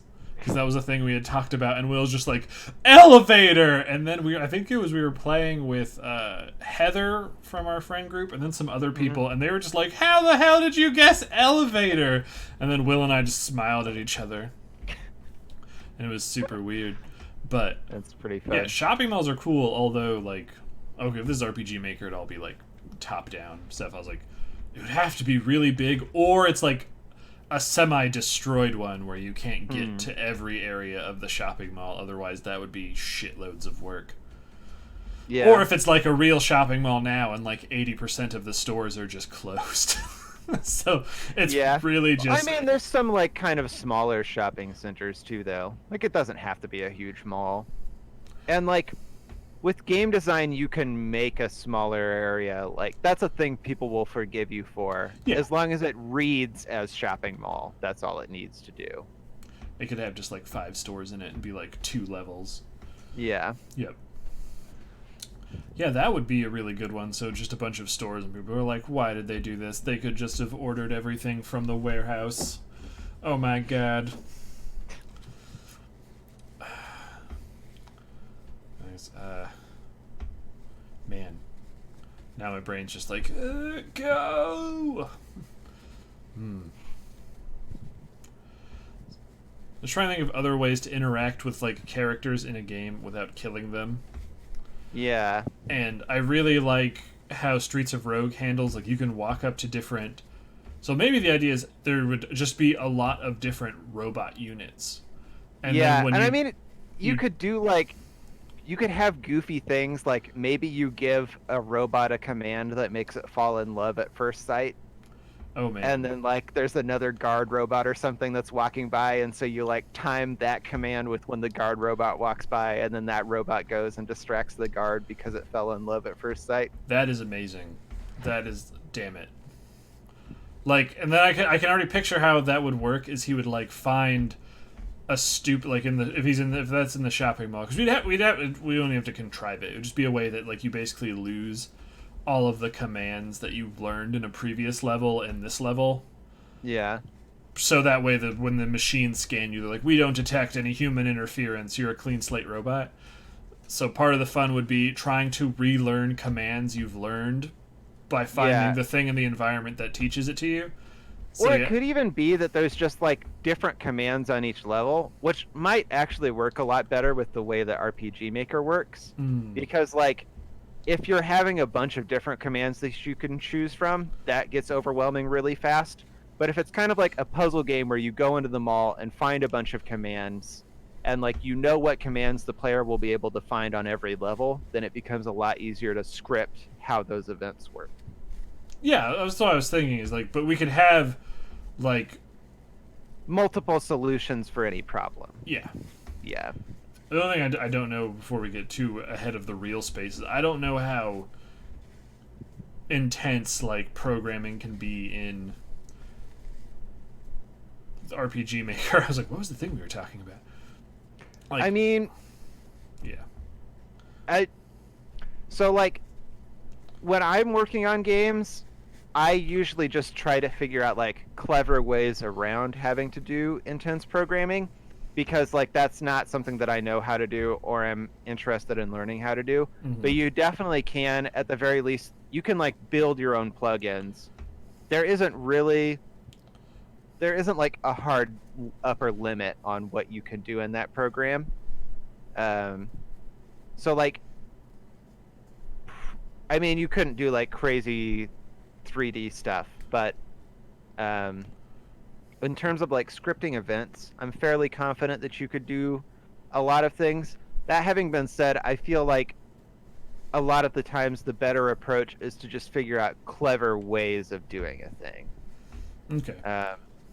So like the thought that I had was like, instead of your learning commands and then you manually enter those commands, was like maybe the commands are all on those old like punch cards that computers used to use. Mm-hmm. And so like when you enter a level, you find punch cards, and then like when you use that card, it used up that command. So it's like the commands are really just items that you found. And like maybe that doesn't stick true to your vision for the game in a way that like breaks it for you, but if that doesn't break it, then that's like a way that you use writing to get around a complex programming problem instead of having to learn complex programming. I will say, for the sake of this exercise, that doesn't break it, but in terms of like if I wanted to build the game, then yes, that would go against what I want it would be, because that sort of would take away from the chaotic fun of like, what if I tell all of these people to do these different prompts? How will the like game's AI make them accomplish them? Yeah, but that's definitely beyond what I can do. Yeah, I can't do that either. So that's why I was just saying, if I could make it perfectly perfect, it would be. Yeah, it would be. I do. Oh, sorry. I do think that is something that you could do in RPG Maker. It's just like, I've worked enough with that program to know that that's way, way, way more than. Oh, you kind of cut out for a second there. You said way, way, way, way, way, and then you cut out. More work than Gotcha. I will be likely to do. Just like, I don't know. That's an enormous. That for one human being is probably too much. Maybe it really depends, because like programming is hard, but it's also a thing that like the way of making programming has been automated because of how well engines are made now. Like when you start doing something, the engine will be like, I know what you mean. You don't have to tell me to do 18. You can write 18 lines of code in a line. Yeah, there are probably engines that would work way better for that idea than like RPG Maker would. But I guess if I would want to do it, I wouldn't want the commands, at least I wouldn't want the commands to be like usable, like an item. Like the idea would be like what you said, falling in love is you make your like robot discover the concept of love by reading a romantic novel, and then it's like, I've learned love. Yeah, that was what the idea was originally. But for the thing of this, if we wanted to make it that, it would definitely be, we'd have to make sure there's enough punch cards to succeed in some fashion. Or if it was a thing where you could retrieve punch cards. Like if you I mean, that's the nice thing about the idea that you had, that like between levels you would lose all of your commands so that you could cleanly get through the scan, is that what that does in effect is the same.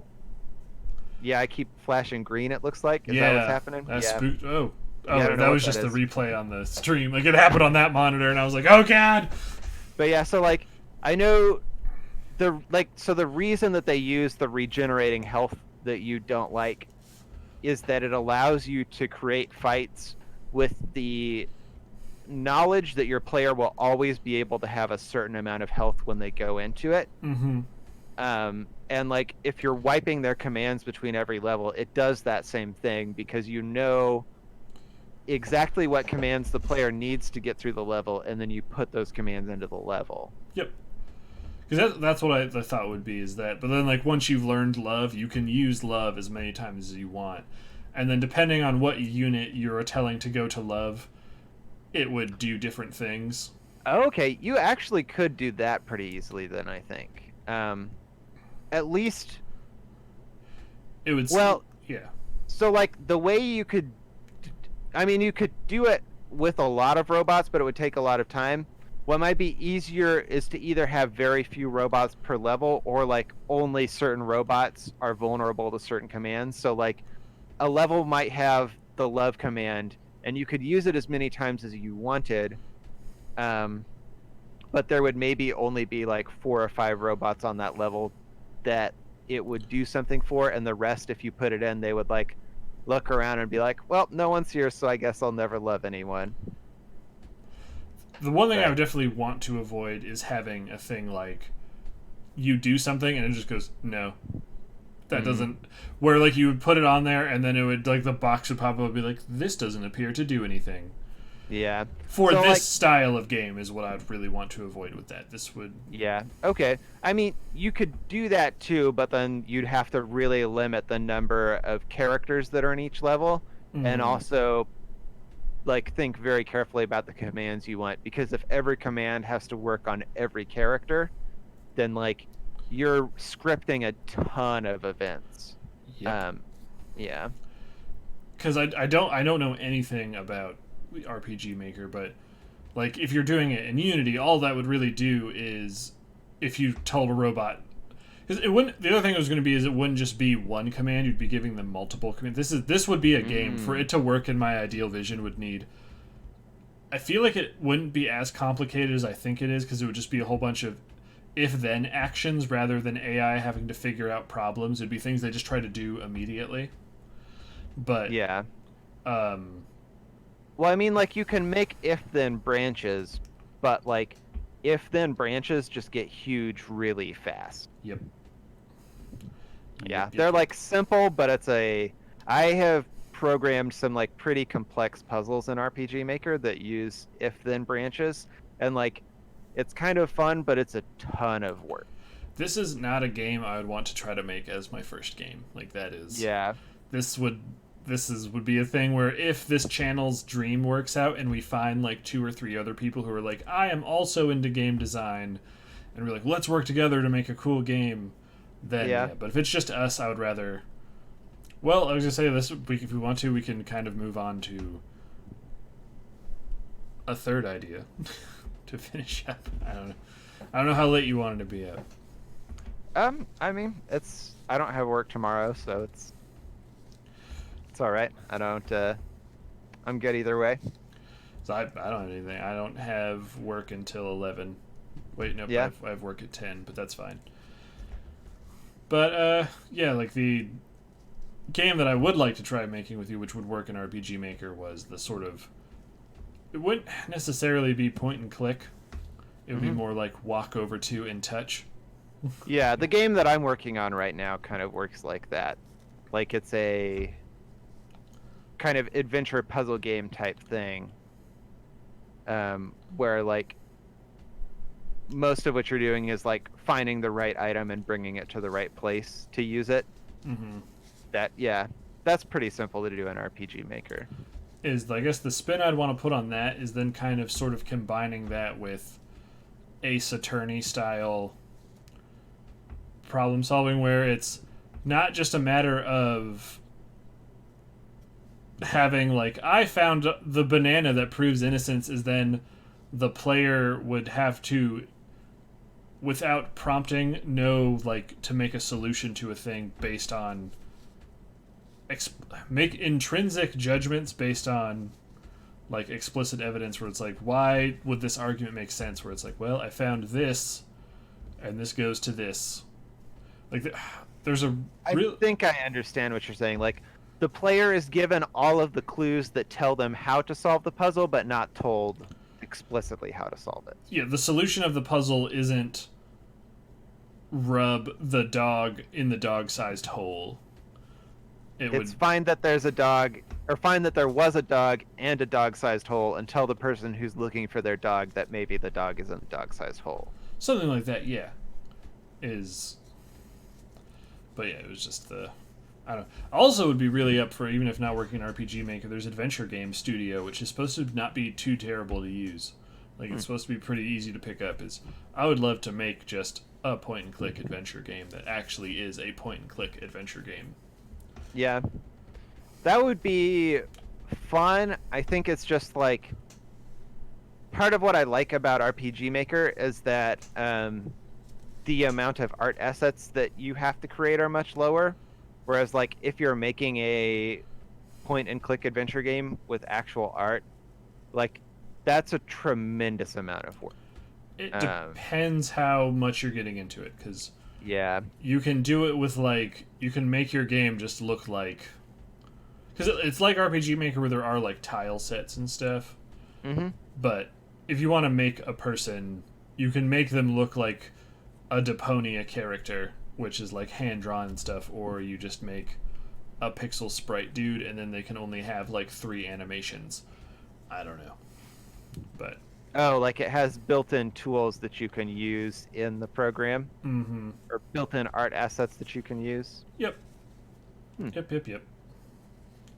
But yeah, like just playing Thimbleweed Park has made like, I want to make a game. Like I really love puzzle games, but I know like the running kind of joke of the puzzle game is so many times is you're just getting on a train of logic that is specific to the developer, and you're like, what the fuck? Yeah. I would like to play a game where it's like what I was saying before with like the logic one is like a case setting where like you're asked questions and you answer it by like selecting the item in your inventory maybe rather than I don't know. I'm trying to think of what I'm trying to say because it's getting away from me. Cause, like the thing with adventure games is like you can kind of just keep clicking in your inventory and then like that didn't work, that didn't work, that didn't work. Oh, that one worked. Yeah. Is having a game where like you don't have infinite tries at a solution, but hopefully like the solution is self-evident if you did stuff. Yeah. If you're paying attention, then it makes sense what you should do. Yes. Sort of like, have you played L.A. Noire? Uh-uh. L.A. Noire had like a really cool idea of how like doing logic deduction worked. Is you just had like a notebook full of like key facts and you could bring stuff up. Mm-hmm. And then you could like ascribe an amount of importance to that fact when you brought it up to someone. And if you like really pushed the fact that the gardener you're talking to would have to know the names of his tools, he'd be like, "Oh, you're right, you caught me." But if you're like, "You would really need to know the name of these gardening tools, Betsy, the zero-handed leper baker," and she's just like, "What the fuck does that have to do with anything?" And then you like start losing that investigation. Is I don't know, just an investigative adventure game, but in a fantastical setting. That was what the game that I had been thinking about for a while. Gotcha. Where it's just like I don't know. But I'd also be fine with just making like a normal point-and-click inventory-based adventure game because those are awesome. Yeah.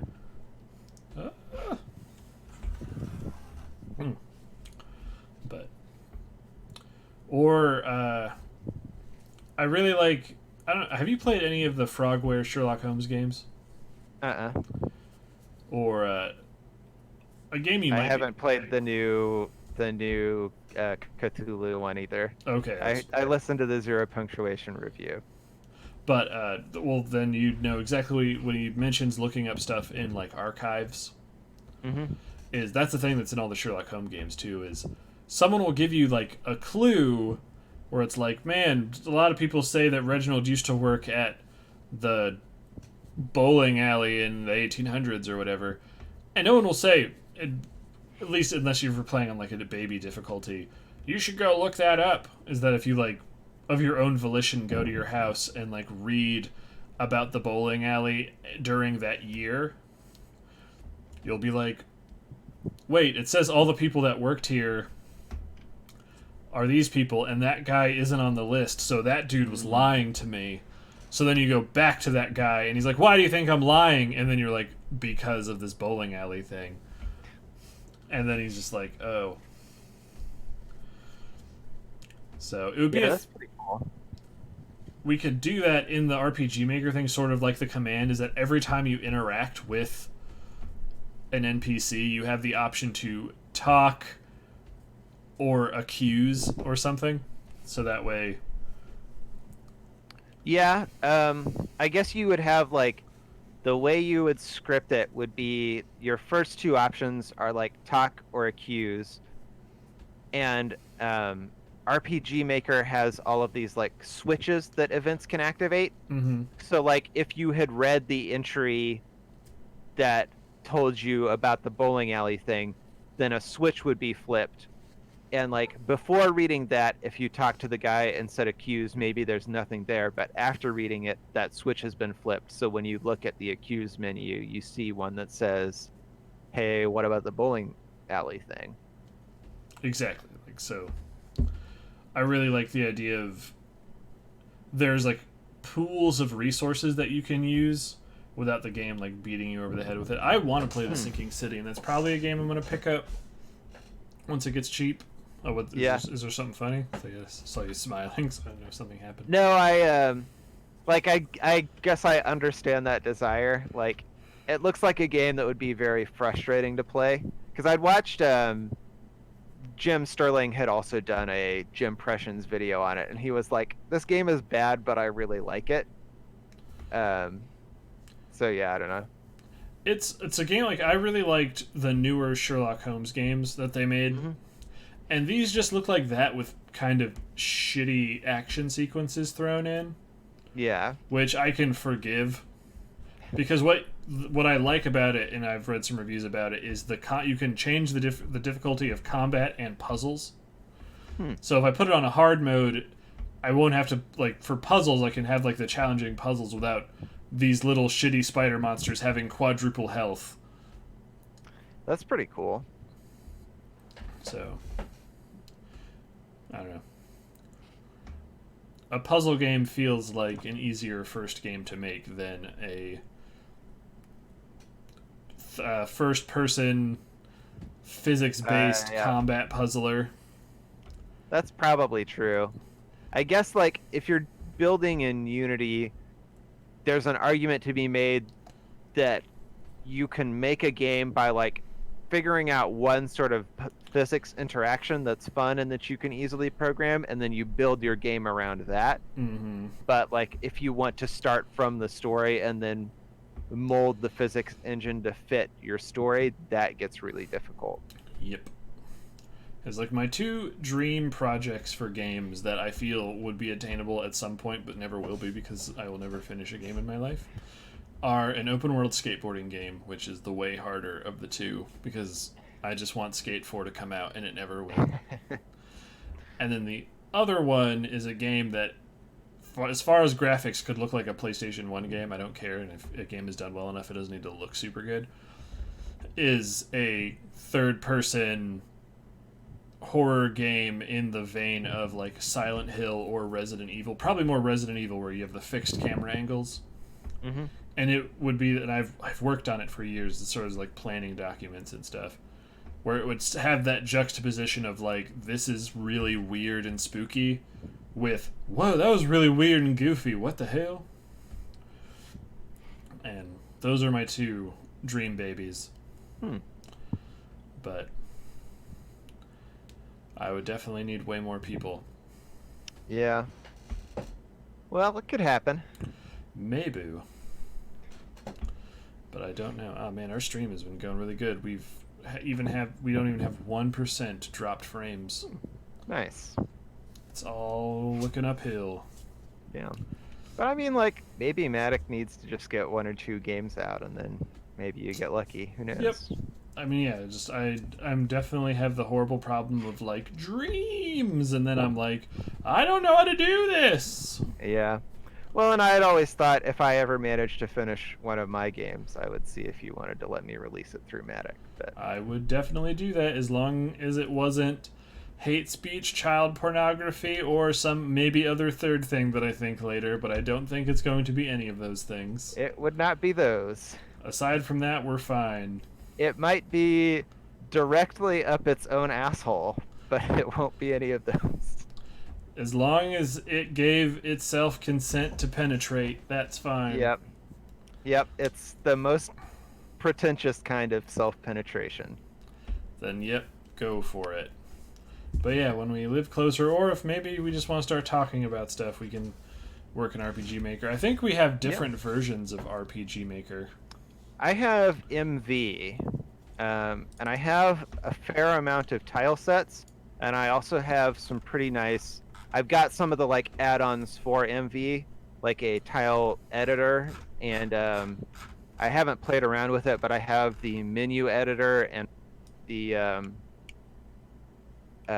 like visual novel style thing editor. So like Oh, it's in I have, software. Wait, where the fuck? yeah, I No. have, I guess I have like what I think is the most advanced kitted out version of MV. Okay, because yeah, I have RPG Maker VX Ace Yeah, with. yeah, it's the older one. You have the older one, or I have the older one? You have the older one. Yeah, I MV figured. is the newest one. And yeah, I think I have like over 2,000 hours logged in MV. Damn. Yeah. And nothing to show for it, but maybe I'll Yay! finish the one I'm currently working on. Who knows? Huh. The I'd difference like in to think I'll price finish one someday. is not very different. Hmm. Yeah, RP because the MV is $80 and Ace is $70. Yeah, that doesn't surprise me. Um, I don't know, like, I think their current project is one that's in beta, which is a like, it's a similar tool to RPG Maker, but it's for like platformers. Hmm. So yeah, I've looked at that before, just because like platformers are a thing I've been getting into. But Platformers are cool. yeah, Because yeah, I bought a Game Maker bundle, and with yeah, I remember you had told me about it, and that's when I first tried RPG Maker, I think. okay, because yeah, I like I think I have like bought that same bundle. I have a bunch of stuff that goes into VX, but eh, because I don't have $80 to spend right now. Yeah. Not until Superpowers Awkward comes back 8 more times. I was not ready for that. That was awesome. That was pretty awesome. Now we're But at. yeah, I mean, like, I think for me, one of my big problems is that I always end up like starting games that I haven't finished writing and they just get out of hand and too big. And Mm, like, if you wanted at some point to work with me on writing a script for like just a small game, maybe even something that would only take like an hour or two to play and that would be manageable to build, I feel like that could be a fun project for us. And then we could like have a finished game under our belt. that But would be super good. That's something to talk about. Maybe we can talk about it again next Thursday. yeah, But that's certainly an option. all right, so we're at about 2 hours. So I feel. Did you have anything else you wanted to say about anything? No, I don't think so. Okay. This was a fun exercise though. I I'd like to do this again, and I think if we do it again, I have a good enough idea of what it is now that I'll be able to bring some ideas. That makes me very excited. So we need to think about what do we want to watch. I I okay. oh, What did you have? You started talking. well, I was gonna say I had a couple ideas, but Okay. the one that I feel like I'm the most excited about is I was gonna ask if there is an Akira Kurosawa movie that you'd be interested in watching. I've seen a bunch of them. Yeah, Because I is he Rashomon? I haven't. I've seen two of his movies, which are Ikaru, which I liked a lot, and then I can't remember the name of it, but it's the one that's a series of vignettes, and I liked that one a lot too. Uh, all right. Where's his filmography? Wait. But yeah, I know there's some like big ones on there that I haven't seen. Where So the?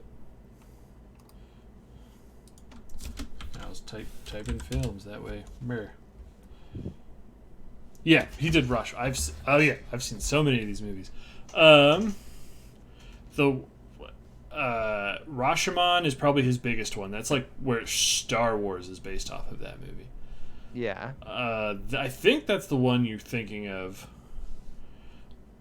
Another really good one. is it? Because that one follows. Well, do you mean like unrelated vignettes or ones where it Yeah, follows different people? the one that I've seen is like a series of unrelated vignettes. It's definitely not Rashomon. Oh, okay. Rashomon. Because Rashomon does like a thing where it just follows different groups of people, but it's all the Gotcha. same story. I don't know which one you're talking about then. Dreams is the one that I saw. Okay, I have not seen that one. That Uh, one's really good. Stray Dog, that one's really good. Redbeard's good. One that I actually don't think I've ever seen all the way through, but it is such an important movie in terms of like so many things have referenced it, is The Seven Samurai. Yeah, I haven't seen that either, and would definitely like to. Do you want to watch Seven Samurai? I do want to watch The Seven Samurai. Nice. Because Excellent. the other one of his, which I really liked, but I honestly don't remember a lot of it, but it was one of I remember the few movies I watched during all of my film classes that wasn't a super depressing Eastern European film. Because basically, like, every art film is like, surprise, you have to be sad at the end of it. Yeah. Was Yojimbo, Hmm. which is really cool. Yeah. But yeah, all right, Seven Samurai works for me. It's a really good movie that I've heard. Awesome. And Yeah, though. I don't know. Had you seen Ikaru before? Yes. I'm just asking because I'm curious. Okay. I don't remember really. Oh shit, where'd the jar go? I don't really remember anything about it. But I remember I that liked was that one a lot. a movie that we had to watch in film class. That Okay. one's a movie that like makes me happy when I watch it. That's good. More happy than Tokyo Godfathers. Maybe not that happy, but I don't know. Maybe it would if I watched it now, because I haven't watched it since I was in college, which has been a while. But yeah, that's when I saw it. All right, so we got Ikaru.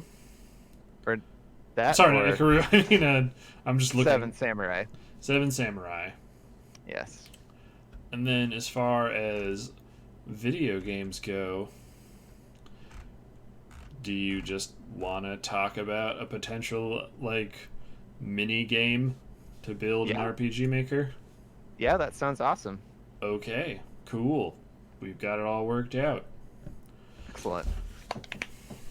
Now, I don't know if I should update our like bit goal or just leave it, because like right now we're at 214% of the bit goal. Yeah, I don't know. I guess like what I've seen streamers do before is like when you hit the bit goal, there's like a thing that happens.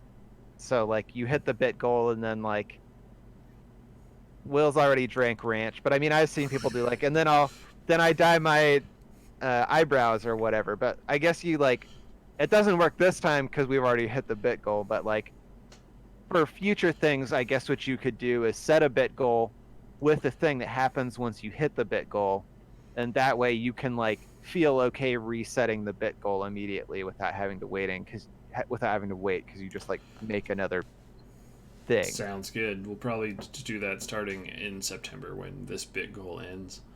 Yeah. Or, you know what? I can just start a new bit goal in August. That'll just be what it is. So, dang, this was awesome. All right. So this was a good stream. Indeed. Say thank you to Superpowers Awkward Yeah. for being awesome, and thank you for stopping by, Wildcat. Sorry that Thank you to Al Riot too for trying his defeating best. that nefarious villain, El Stysik. He thought that he could have everything he wanted in life, but now he's miserable and he'll die alone. Yay! Well, this has been CJ and Tim here on OK Podcasts with Bad People. But yeah, tomorrow will be me in the morning, and then in the evening I'll be playing Thimbleweed Park, and it's just me here because Will is abandoning me again. So if you want to stop by on the Discord, it's always great having you join while playing Thimbleweed. That's been the best parts of playing it. So Yeah. I don't know for sure what my tomorrow night will look like, but if I have the opportunity, that would be fun. awesome. I will leave the Discord open. But so we have that all ready to go. So we'll see you guys then. Yep. Until then, bye. Bye.